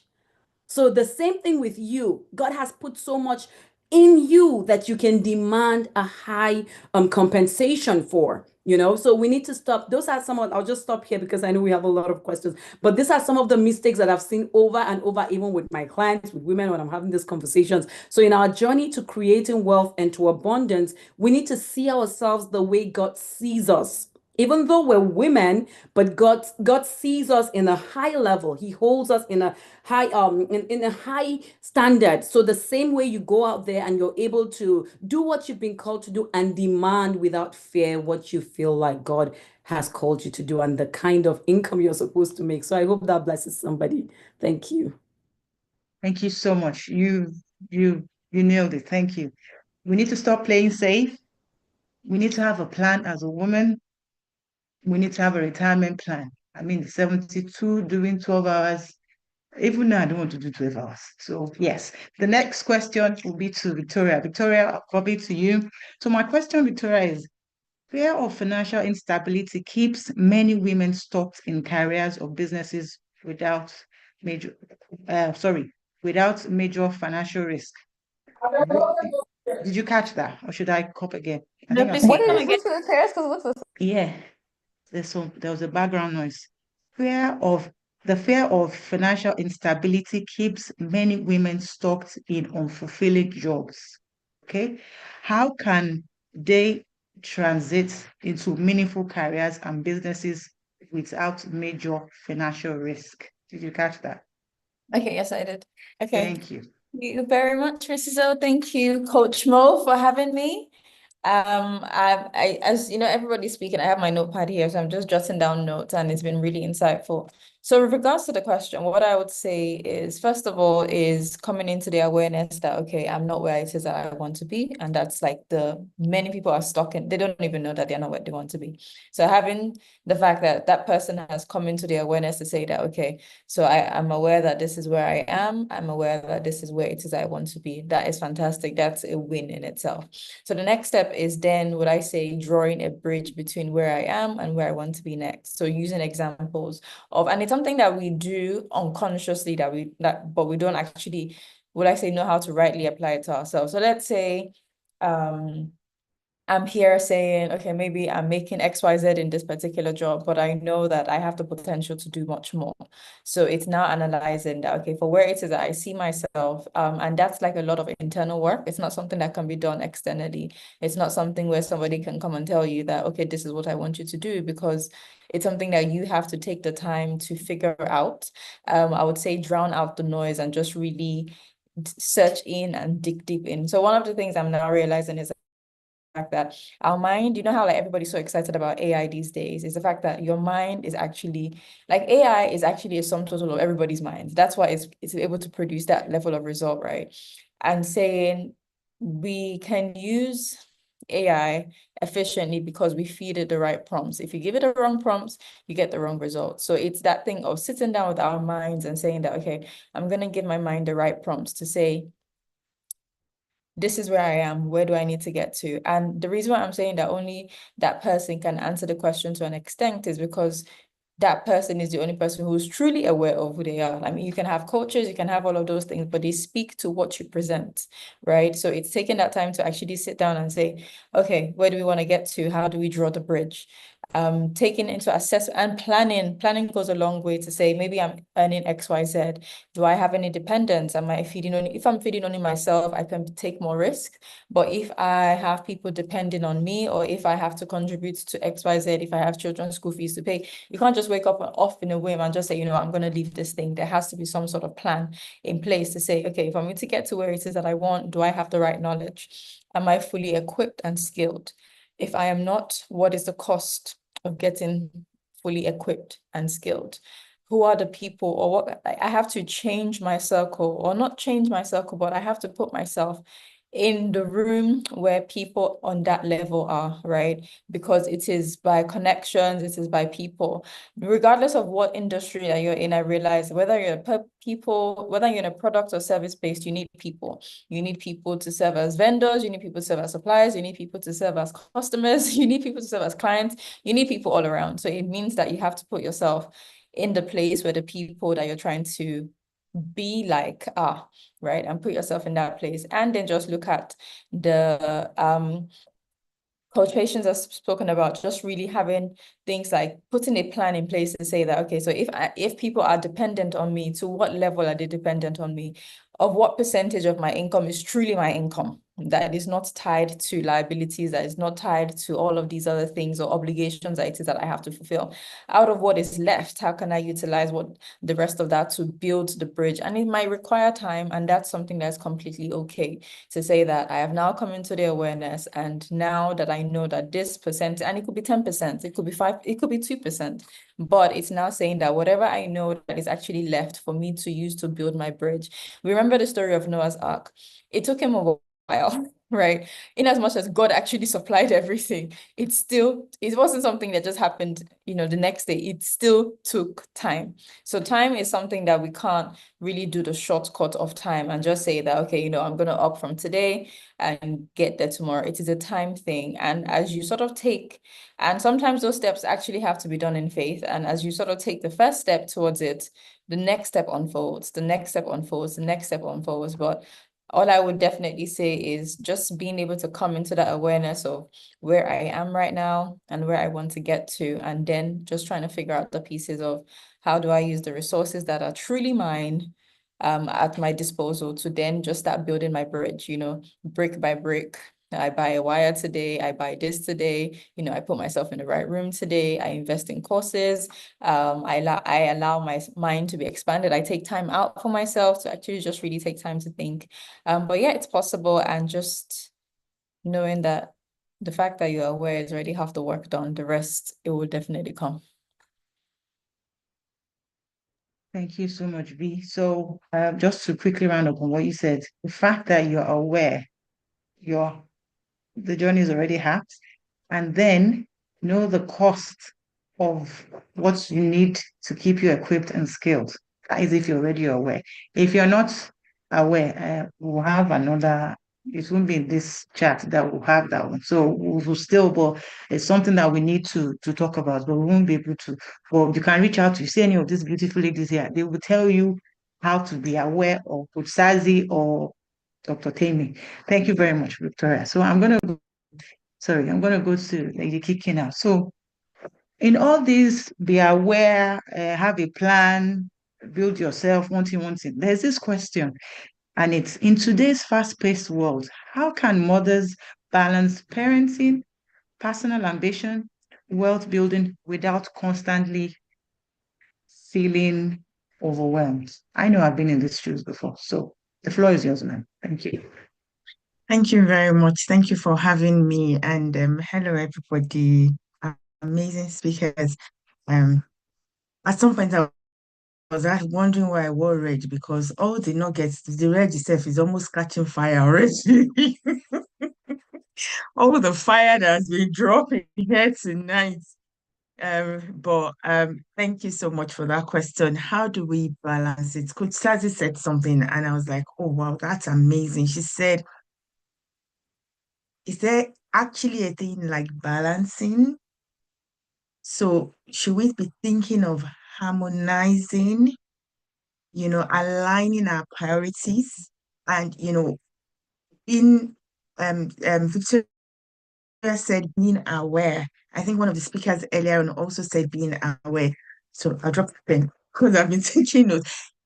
I think it's more of, and being aware of the seasons of our lives and learning to harmonize the seasons of our lives.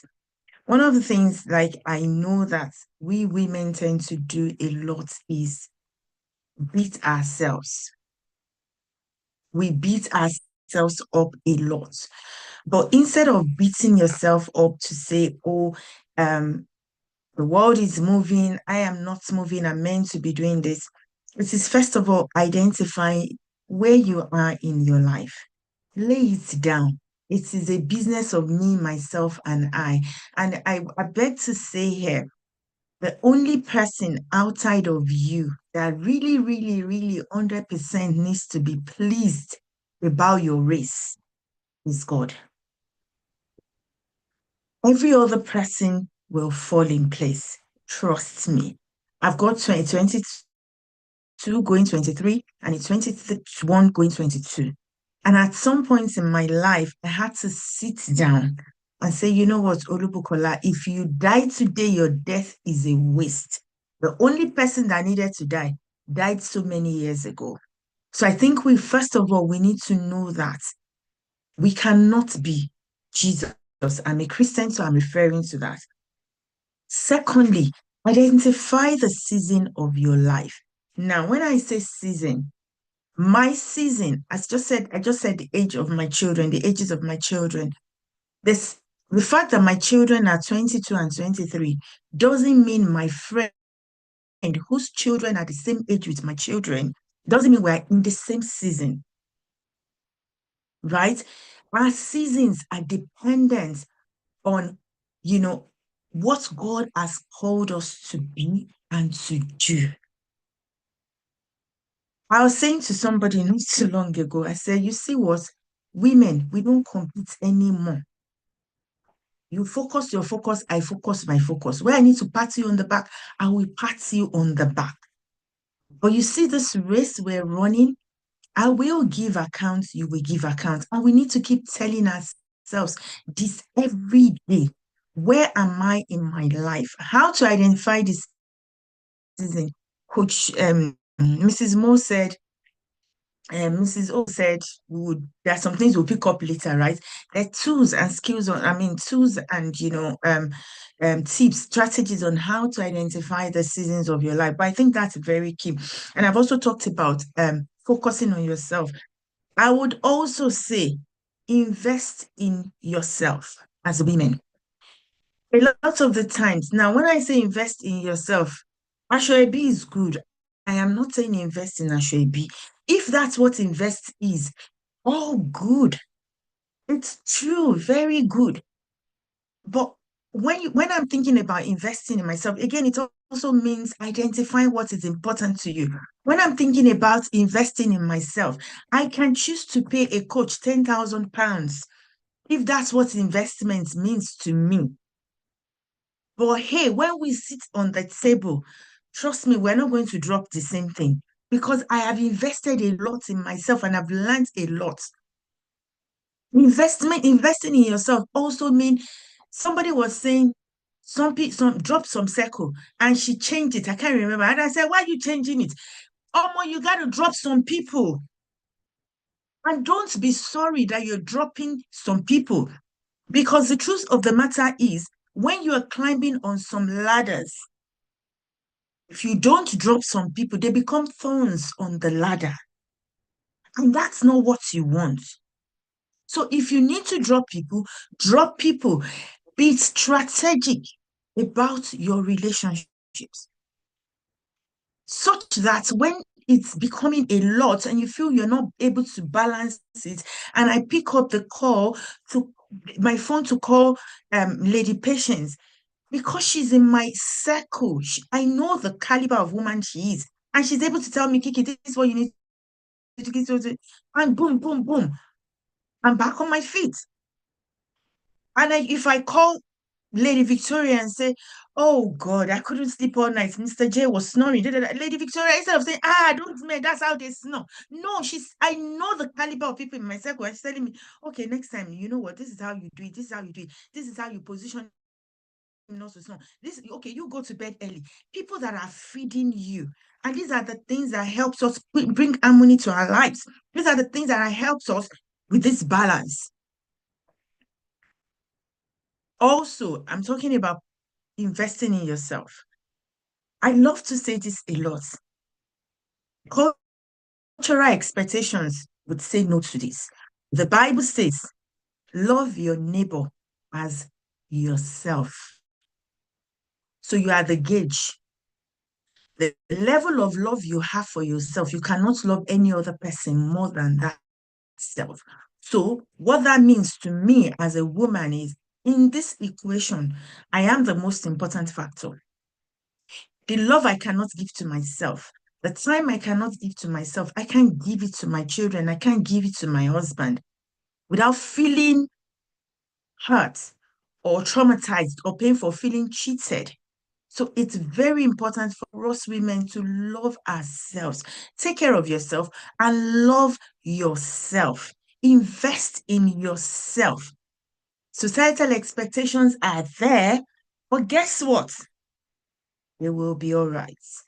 When they see the mountains you're moving as a result of the harmony you bring to your life, they would come and ask you, hey, Mrs. Mo, Mrs. O, how are you doing it? And you will be able to say, oh, it's the amount of investment I've made in myself. I'll leave it there for now. Thank you so much. That was good. Thank you. So be around people that feed you. Don't feel guilty is what you've been you've buttressed several times, and have be strategic about your relationships. Thank you so much, Lady Kiki. So we'll just quickly go to Lady Tanko now, and my question for you is, investing is often seen as a complex or out of reach. What are some of the low barrier, easy to start investment options that women, regardless of their financial background, can explore? I know it's a big question, but if you can help us, thank you. Thanks. Thank you for that question. So again, when you think about it, a lot of women kind of leave that part of investment to chance, right? And again, it's because people think, oh, it's too cumbersome, it's hard, it's complex. But it doesn't have to be complex. Investment doesn't have to be complex. And some people would say, you need to be making a certain amount of money to be able to invest. I don't have that capacity. But I always say, if you cannot invest $100, what makes you think you can invest $100,000? You don't have the discipline. You don't. If you're that person that blows up your $3,000 income, it simply means that at $30,000 a month, you're going to blow it up. That's just a reality, because that discipline is not there. So when we think about investment and we say it's complex, it's hard, no, it's not. The first thing I would ask is, again, do you have a financial plan? What do you want to achieve in your life? Short term, mid-term, and long term. Where am I currently? And be realistic about the numbers. Tell yourself the truth. I always say you can lie to us. I can come here and sit with Coach Kiki, Coach Victoria, and everybody and just put on a facade, make you think I'm doing okay. But when I'm alone at night, do I tell myself the truth? Patience, your account is reading negative $500. What do you need to do about it, right? As opposed to even when I'm sitting with myself, I still lie to myself. No, you're doing yourself a huge disfavor. So once you're able to tell yourself, this is where I am on my journey, I'm making $3,000 and I have more liabilities than assets, And right now, at the end of every month, I'm negative, whatever. Now you need to, I love what Coach Kiki said. I'm sorry. When she said, if it's Ashwebi that is your investment, go for it. Please don't go for it. Do one Ashwebi or two Ashwebis in the year if you have to, and think of your future self. Let your future self thank you later. If it means that you're not going to do Ashwebi in the next 2-3 years, don't do it. Don't do it. Because you do the Ashwebi, you go to the wedding, you flex your muscle, you come back, you don't have shishi. In fact, you took bese to pay for the Ashwebi. What are you doing? Let's not lie to ourselves, right? It is very easy, but you have to be disciplined. I'm earning 3, and I see this a lot. I have clients that would sit down, we go through their financials, and we have a plan. But they tell you, oh, my kids said they really want to eat out, and I had to take them out to Texas Road. Are you kidding me? You used your electricity bill to take your kids out to eat. What are you doing? Teach them delayed gratification. Let them know that right now we can't afford this. There'll be time in the future or in the next 2-3 months with the plan we have that I can take you out, but for now, I cannot. So wherever you are on your journey, you can invest. There are robo-investors that you can start with and say, okay, let me look at these different platforms. You can, if you're here and you think you have to have a lot of, I had a webinar and I explained this, and somebody was like, I never knew I can start saving with feed. Drink Gary, yes. If you have to drink Gary, drink it. It's okay. When you drink it, come out. We will not know you drank Gary, but you are investing towards your future. And it's not going to be forever. It's not, that's why you have coaches, you have mentors that will help you through the process. And in the next few months, in the next 1-2 years, you can afford, live like nobody right now, not like everybody, so that you can also live like nobody in the future. Now you starve yourself some things, you sacrifice on some things, and in the next 2-3 years, you can afford. And I've heard people say there was a time we were eating only potatoes, but now we can eat in the best restaurants around the world. How about that? As opposed to now, we're eating our seed. There are things that are seeds, and we eat our seed. Now, imagine I have a field, and I go to that field, and somebody says, Patience, I'm giving you 1 acre. Plant whatever you want to plant. And I go there, and I don't plant anything, and I talk about the harvest will be big, the harvest will be large. I make all the noise. And 1 year later, I go back there. What will I have? I'll still have the same ground. Nothing there because I didn't sow anything, right? And my next door neighbor planted a lot, and they're harvesting. It's the same thing with investing. If you don't sow anything, if you don't put anything on the soil, except a seed of corn falls to the ground and die, it abided alone, is in the Bible. So if you don't plant that seed of corn right now, so you can start with $10, 5 pounds, 10 pounds. Open a Robinhood account. If you're not sure of what works for you, your level of risk, open a Betterment account and say, okay, let me start with this. Open it, just go through it, see what they have there, and automate your savings small. It's not about how much, but consistency. I was reading a book and I was blown away. We're talking about Warren Buffett. But guess what? He made over 90% of his funds when he was over 60-something years old. Even though he started investing over 40, he started investing before he was 20. But he has over $80 billion. From what? From investments. He started small when he was earning a very little salary income. So whatever you have, tell yourself, I will pay myself first. I hope this helps somebody. Pay yourself first. If you're making $1,000, don't eat out. Tell yourself, I'm not going to eat out. You see those people that always call you from Nigeria, find me something, find me something. If you don't find them something, they no go die. That money, let's channel it towards something. Because something happens to you out here, they're not going to call you, they're not going to look after you. You'll be on your own. So don't find them anything yet. Later, you will find them something, and you find them better something. Okay? Okay. So let's stop that. Let's stop pleasing people and shooting ourselves on the leg. So start small. $50, put it in an account, automate it. You're the person doing the work. You're the person going out, working all the hours, and you're not paying yourself nothing. At the end of every month, you're living paycheck to paycheck. Ask yourself, do I want to live like this for the next 10, 20, 30 years of my life? So it's not complex. Open a Robinhood account. They have fractional shares. Find out in your country, if you're not in the US, sorry, I'm familiar with how the US system works very well. So ask yourself, how do I start buying fractional shares? What does that mean? You don't have to buy one Apple share or one Amazon share. You can buy a fraction of one share. They allow you. So when you create this account, you go in there and buy a fraction of Apple, $10, $100 today. Tomorrow, somebody dashes you $50 instead of thinking, that should be, let me do part payment. Let me go and put it towards this. So it doesn't have to be complex. There's Bamboo in Nigeria. Yes, I saw this recently that there's Bamboo in Nigeria. You open Bamboo, you fund it, and you start putting money there as well. Just start small, but tell yourself, I'm going to be consistent. That's the key.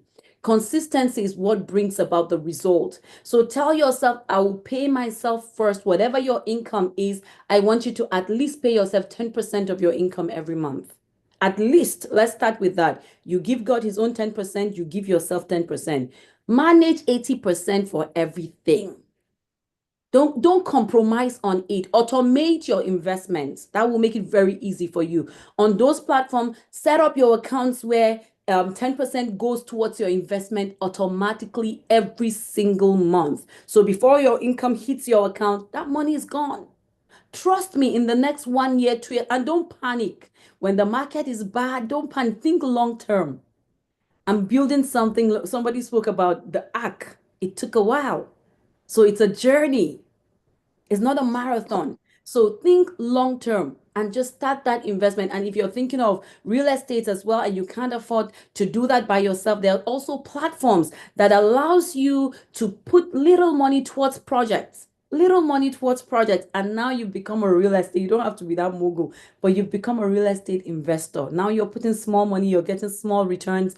Don't eat your seed. I'm going to leave you all with this. So it's not complex. It's very easy to start that journey. Just tell yourself, I'll pay myself 10% of whatever income I make, because you need to know what you're making, what's coming in, your assets versus your liability. If you have a lot of liability, commit to having assets. Now start committing towards that and just start. Open one of these platforms, create an account, verify yourself, and start putting money towards there. And if you have questions, you can ask Google, you can ask ChatGPT, you can reach out to some of us. We'll just tell you, look into this, and just start your journey, please. But I want to encourage you as a woman, don't leave everything to your man. We cannot even kill the men now. Let's help them.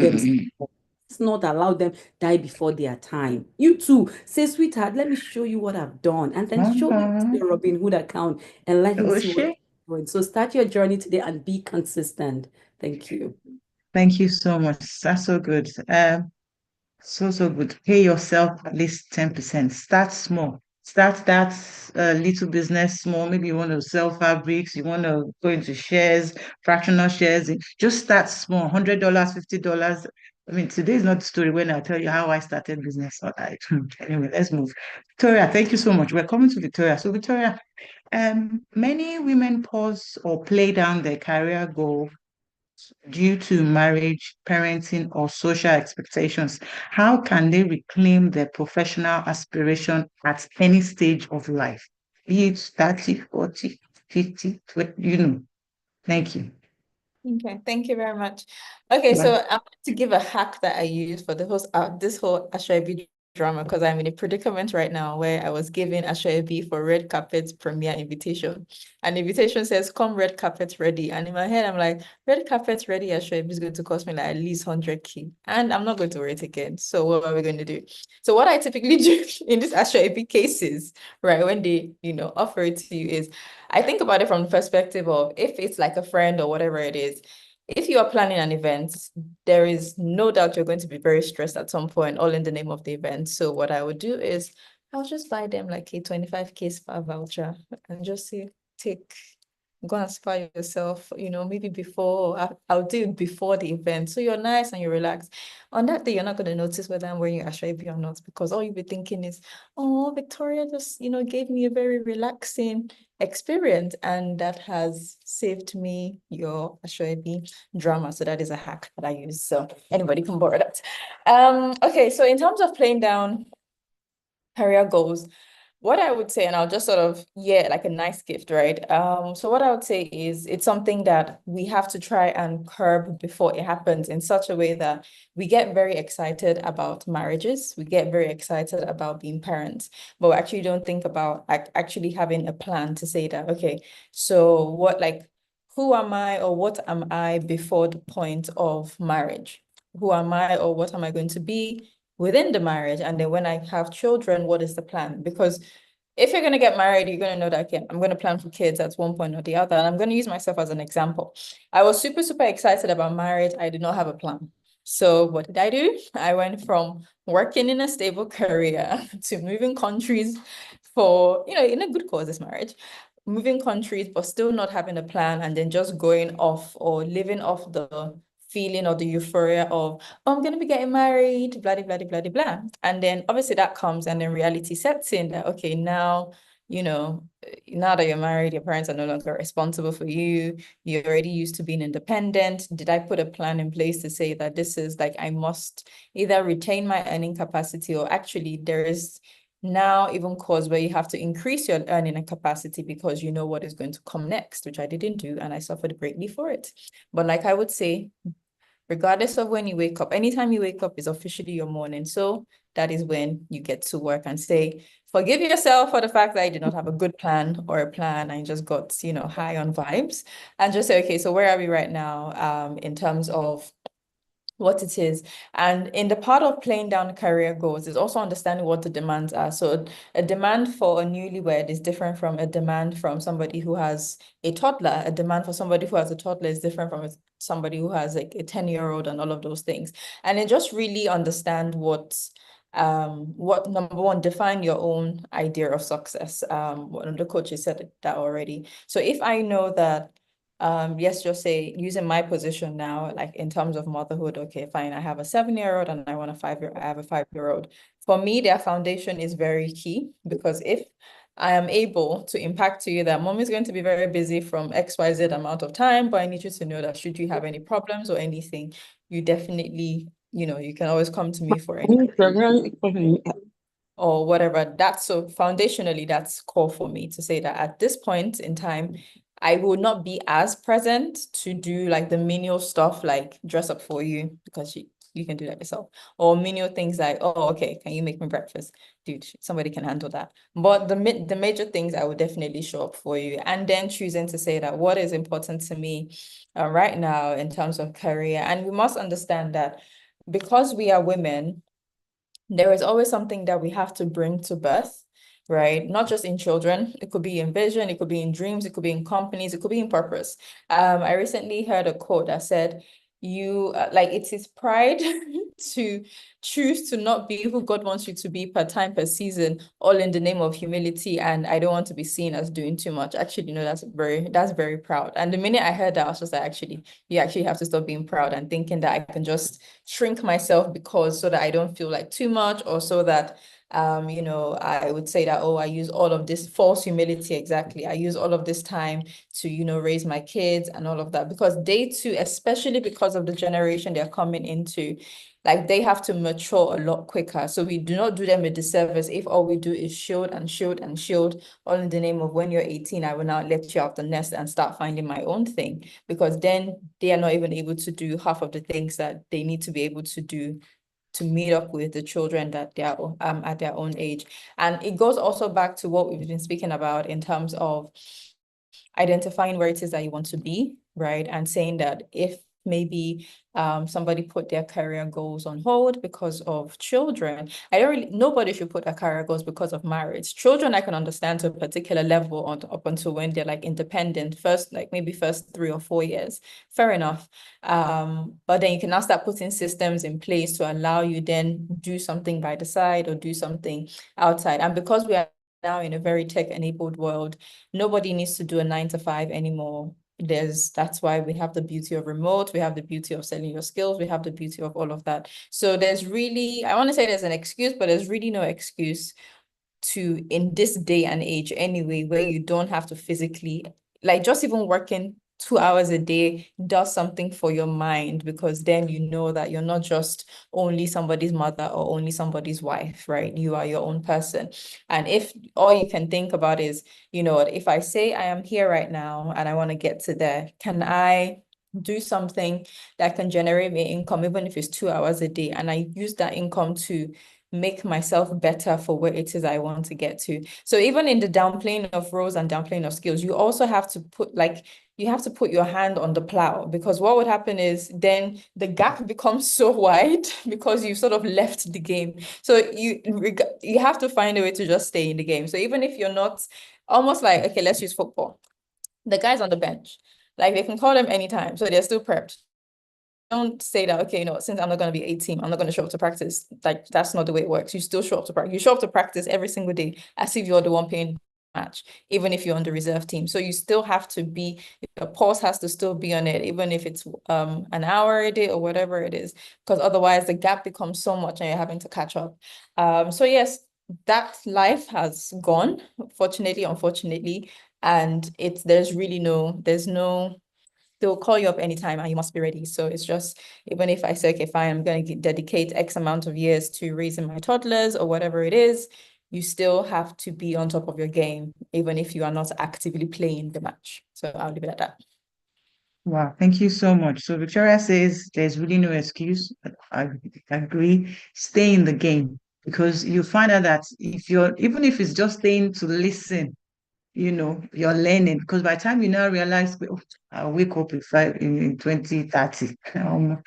Okay, anyway, it moves. So thank you so much for that. We're going to go to Lady Kiki for the next question. So this is my question to you, ma'am. Whether single, married, co-parenting, building a strong support system is crucial. What practical steps can mothers take to cultivate networks that empower their financial and emotional well-being? It's a long question. Can you Thank put you. that question in the chat? Okay. You're right. heavy. So whether single, married, or co-parenting, Mhm. you know, we need a strong support system. It's very crucial to have. What are the practical steps that mothers can take to cultivate networks that empower their financial and the emotional well-being? Yeah. Awesome. Thank you very much. Thank you. No problem. Yeah, that's fine. We all need support system. That's very key. I think it was Lady Patience that said something. And as soon as she said it, I was like, I got a light bulb moment. She said, except a seed falls to the ground and die, it abideth alone. And I wrote it down, and that die, what the Holy Spirit said to me is vulnerability. And then abideth alone is you do life alone, you are on your own. So what that means, I would explain, is except we're open, except we're vulnerable, except we're ready to learn, except we're ready to emerge, it will seem like we're doing life alone. It will seem like we're by ourselves and that life is crushing us together. But God has created us and put us in systems. I was explaining to one of my sons the other day, I said, you know what the Bible says, do not forsake the gathering of brethren. We think it's just church. Forsaking the gathering of brethren is not necessarily going to church on Sunday alone. This is a gathering of brethren. Picking up my phone to check on Coach Mo to say, Coach Mo, I've not seen you. Are you okay? It's not forsaking the gathering of brethren. Picking up my phone to say, Mrs. O, please, I'm just so overwhelmed right now. I need help. I don't know what to do. It's not forsaking the gathering of brethren. All of these things, God has given us the tools. It's just for us to look inward and dissect them. Now, how do we maximize our network? It's first of all, building that network. Who are the people around you? One of the things I teach women in my circle is, I, for one, everybody on my phone list, or majority of the people of my friends, let me use that, or the people that are close to me that are on my phone, contacts on my phone, they're into categories. If I am stuck on my parenting journey, even though I'm a parenting coach, I know the people to call that would give me wisdom. If I'm stuck in my financial or career, or even in my marriage, or even as a daughter, I know the people to call. Who are the people in your circle? So many years ago, I went for Hillsong conference in London, and one of the things Mrs. Bobby said was, she was talking about midnight friends. And then in Naomi's Tribe conference 2 years ago, somebody else was talking about your Abigail, who would rush to the person that's bringing destruction and kneel down and intercede on your behalf. The midnight friends are the people that you know that 2 a.m. I can't sleep. I pick up my phone, I call them, they'll be like, what's this person calling me for? I have a friend that Coach Mo will not like this example, but it's the truth. This my friend. If she called me one day and said, Kiki, please help me put 10 pounds in my Revolut. I said, okay. And then I even asked her what it was for. And then 2 hours later, she sent me the 10 pounds back. And then she called me and said, oh, sorry, I was driving and then that money needed to go. I just noticed that direct debit to go out from that account. We need friends like that in our life that trust you enough to say, if I call Lady Patience at 2 a.m., she'll pick my call. And she would not ask, what's wrong with you, babe, that you can... She would wake up and intercede for me. That's what we're spending our time to do now, women. Be strategic about your network. Be strategic about the people in your life. Not the people that when they see that your child has made a mistake, they would flog you and tell you what you have done wrong as a mother. Meanwhile, they have not been on that journey or that stage of journey that you are in. We need to be intentional about our network. And then the financial and emotional well-being. Financial well-being. I am not a finance coach, but I have leveraged on the power of moving to the people that are, they have this knowledge. Coach Mo is my financial coach. He doesn't coach me alone. In fact, he coaches my sons more than he does me. That's when I see that these boys, the money in their account, means if I come on, Coach Mo, please, what should I do? How can I do to better my life? Help my ministry. Somebody said our children are no longer a financial plan, a retirement plan. I remember when my boys were young, I was a stay-at-home mom for long. Well, stay-at-home mom, but I had my business. I wasn't in career. And I used to say then, very stupid of me, you see these two boys, they are my plots of land in Lekki. Until somebody told me that, oh, babe, on your own, you better buy the land. These two boys in England, the people that are thinking of their own mortgage, we need to build our own wealth. And if you do, I didn't know how to. Somebody was saying earlier on that a lot of us, some people, they don't even know how much their mortgage is or what. I was one of them.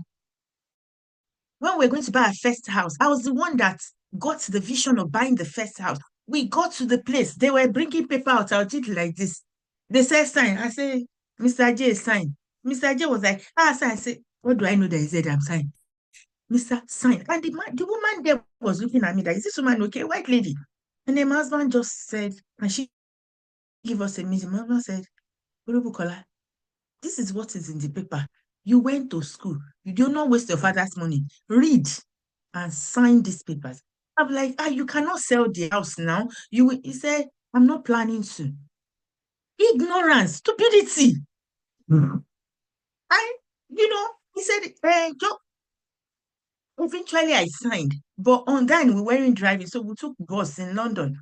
On the bus on the way home, my husband, he lectured me, said, with all his knowledge about finance, I encountered this woman want to disgrace me outside. He lectured me. Even after signing that paper, I still left it. I did not know who our electricity provider was, or who our mortgage. I did not know this thing until I went to a conference and somebody said it, and I said, if there's one thing I am taking away from this conference, is knowing the stakes. When I remember that day, now this is me being vulnerable. When my father died, you know what my mom was crying about? How will I know where they sell Gary? How will I know how to pay electricity bill? That was all my mom. My dad was doing everything to buy yam. As far as my dad was concerned, or my mom was concerned, he was being a good husband. And she was living the baby girl life. But when the man died, she became a weight on us. She didn't even know how to fill her car tank. And me, self, that I didn't like it. Yes, my mother did not know how to fill her car tank. And me, that I didn't like it. On the other side, I was towing that same line. Ask, ladies. Ask. Gone are the days where we are being modest. Modesty is stupidity these days. Ask questions. And then emotional well-being. I'm very big on this. Block out time in your calendar. You know what? If I'm watching a movie and somebody calls me, I am busy. If I'm doing my skincare, that is me time. I am busy. I'm not going to pick your call. And my husband sometimes will come and say, because somebody's on the phone, say, I'm busy. Okay, she put you alone for. Is it not your face I watch you? I say, it's my face. It's the time for me. Prioritize your well-being. And I'm going to end with this. A lot of us, sometimes we feel we're protecting our children by not being real with our health and our well-being. But you're not. You are actually setting them up for failure. Because when you do not carry them along, as a woman, you're having your menstrual cramp, and your child does not know what it means. And you're coming to pull your skirt, mommy, mommy. God forbid something happens to you, they will be alone. Menstrual cramp. I have boys. I told my boys what menstrual cramp is. How a woman feels when they're going through their period. And you know what? There was a day I went for parents' evening in school, and one teacher actually said, foreplay is a delight. He saw my face and he came to me and said, Miss, are you in your period? Do you want me to get you tea?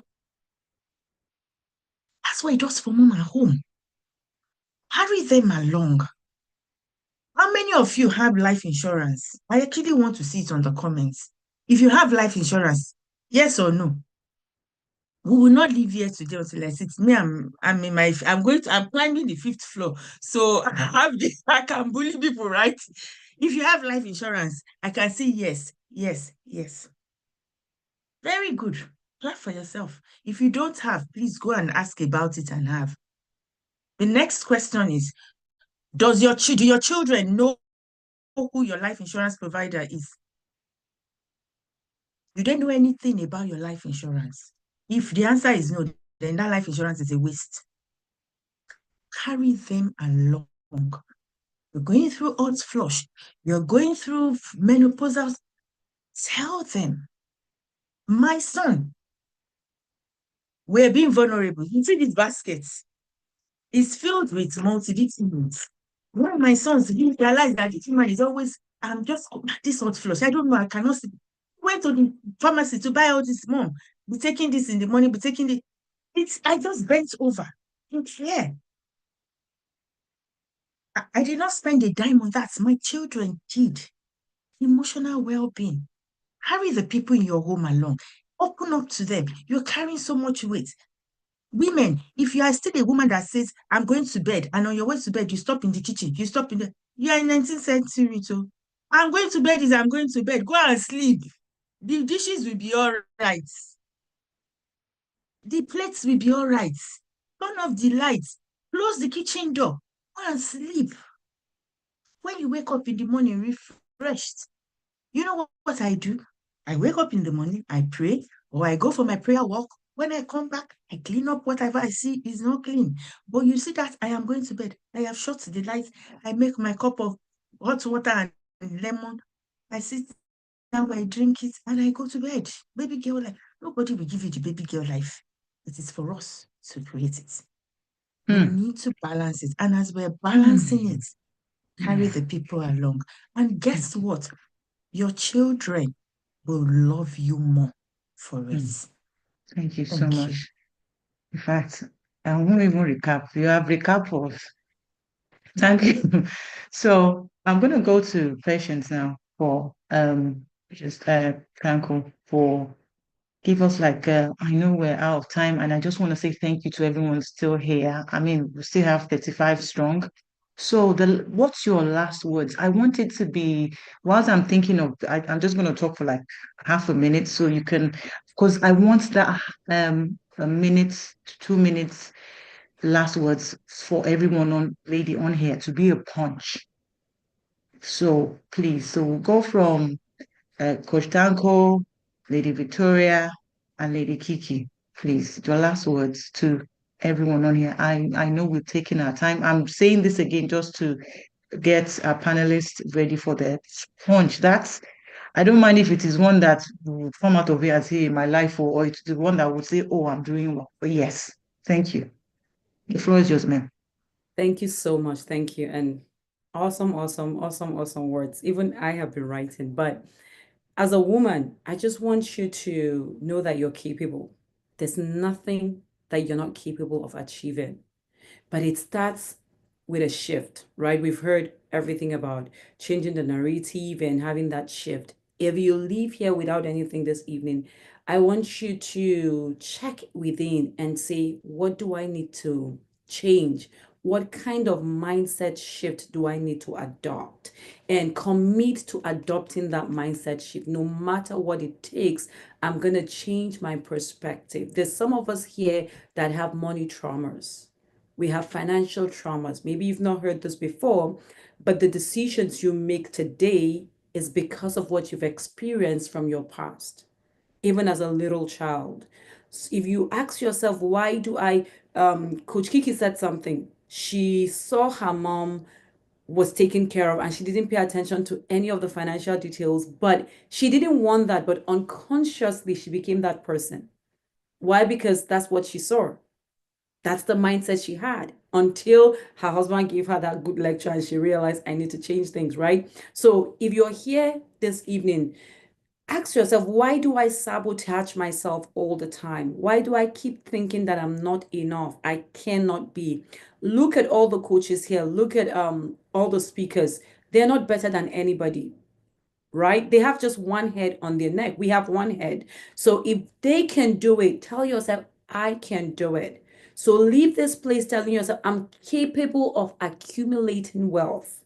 I'm capable of being that kingdom financier. I'm capable of establishing churches around the world, of helping missionaries around the world. I am not afraid to make money. So these are all affirmations. I haven't seen the book they just gave us, but it's going to have some affirmations that will help you. So you need to rewire and reprogram your current financial mindset. Leaving this place telling yourself, with everything I've heard, I'm going to be an executor. I'm going to go implement what I've heard. To be that person, because you've been called to flourish. You're like that tree that is planted by the rivers of many waters. You are supposed to bring forth your fruit in your season, and your leaves are not supposed to wither. So if your leaf withers, it's because there's a problem. And ask yourself, what is that problem? Why do I keep sabotaging myself? Why am I not where I dreamt of before? As a little girl, I don't have time. I would have shared with you my own story, the dreams I had before, how they died and how they came back to life. But your dreams are valid. Whatever dream you have, as far as your eyes can see it, you can possess it. As far as you can see yourself as that person of influence and impact, you are that person and your dreams are valid. So leave this place today and tell yourself, I am becoming everything that God created me to be, because He created you to be the person of impact. Okay, so my last words for you is, wherever you are right now does not matter on your financial journey. It doesn't matter if you're in debt. It doesn't matter if your credit score is 400. I have helped people with 400 and now they're in 700. So it doesn't matter. Go and fix it. It doesn't matter if you have debt all around you. You can come out of debt. It doesn't matter if it looks like you've been a failure. Trust me, you're not a failure, but you can start afresh. You can write a clean slate. You have a clean sheet of paper right now. Begin to write what you want for yourself. Begin to pray and call it forth into existence and put in the work. Start your journey to financial freedom today. And if you commit to putting in the work, I promise you, take it from me, I promise you, if you show up consistently and you do the work, in a year from now, 2 years from now, we will not recognize you. We will not recognize your bank statement. Your bank statement will be, I used to joke with my friends. I say the kind of car I want to buy is the kind of car that breathes. When you see the car sitting down, it will be breathing. You'll be like, which kind of car be that? Your bank account will be breathing. You will never have to worry about money again. Money will not mock you. You'll be able to make that impact in church, in your community back home, and wherever, because that is what God has called you to be. You're a light and you've been called to shine. So go out there and be everything that God has created you to be. Show up for yourself so that your future self, your generation will be blessed by that. Thank you. Wow, thank you so much, Lady Kiki. Go on, please. Thank you. Wow, thank you so much, Lady Patience. For me, I think my last word will be love yourself, invest in yourself. It's I think it was Lady Patience that said, pay yourself 10%. Pay yourself from your financial income and from your hourly income, as in the hours. You have 24 hours a day. Give yourself, even if it is 30 minutes, to sit down and breathe as a woman. It's very important. And then maximize your network. But leaving it there, I'm going to say something that I wrote here. It's okay to start lean. Start with £1. Start with 1 penny. Start lean. It's okay. And time is not going anywhere. In that a lot of us, we measure our time by other people's, oh, this is where Miss Mo is, this is where this. Your time is not going anywhere as long as you maximize your time. It's something my son says that, oh, Mom, time is going. And I would say, how do you measure it? Please teach me. Oh, Mom, I'm meant to be. Yeah, where are you meant to be? Because you say, okay, now let's measure your own. Let's see what you're doing. Let's come back to this room. You have a child in 6th grade who is doing very well.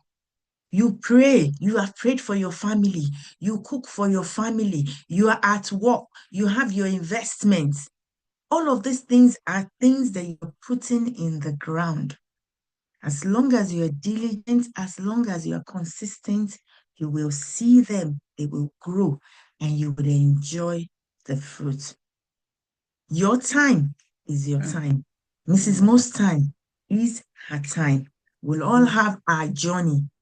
The Bible, I wrote here, it says, what the Bible says about time, it says, there is a time and a season. I have my time, I have my season. And then again, it says, teach us to number our days. My days, your days, so that we may apply wisdom, ourselves to wisdom. Apply yourself to wisdom, great woman. You've got it inside of you. And if you need help, ask.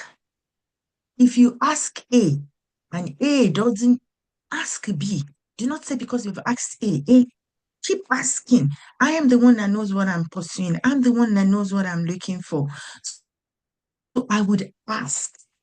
Lastly, Reverend Sam said, you are 5 people away from the person you need to give you that breakthrough. When you ask A goes to B, or you ask A doesn't know, you are a maximum of 5 people away from that breakthrough or that answer that you need. And I pray the Lord will Thank you help so us in much. Jesus' name. Thank you. Amen. Thank you. Thank you, ma'am. Amen. Thank you so much. V, the floor is yours, ma'am. Okay, thank you so much. Sorry, my internet locked up. I'm so happy that everybody, like, we sort of pretty much touched on it. And it was the scripture I read today and maybe a couple of days ago that has some sort of unlocked something.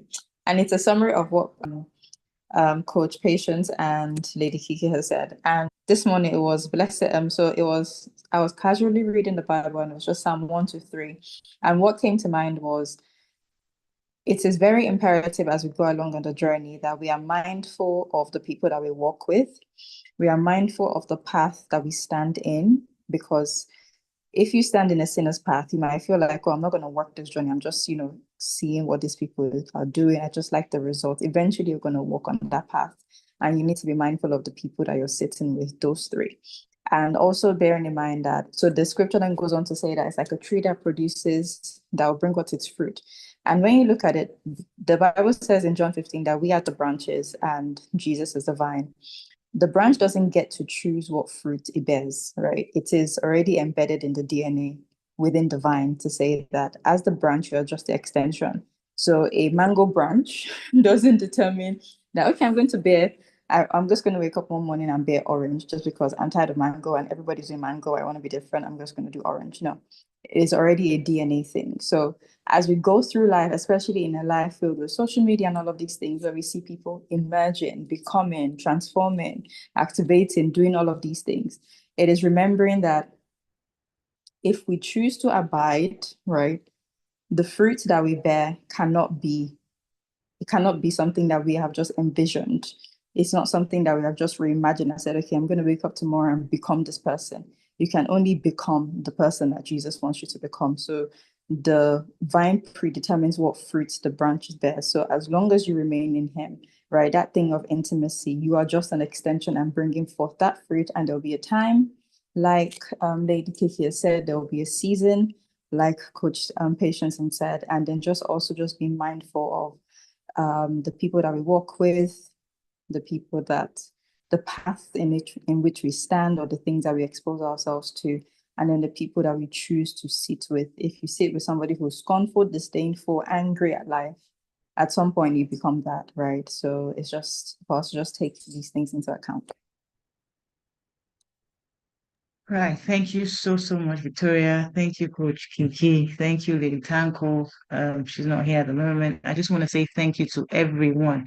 We have now come to the end. I would have loved to stretch it further, but at this point we can't. But one thing I know for sure is one thing or the other has been picked up, one thing or the other has shifted.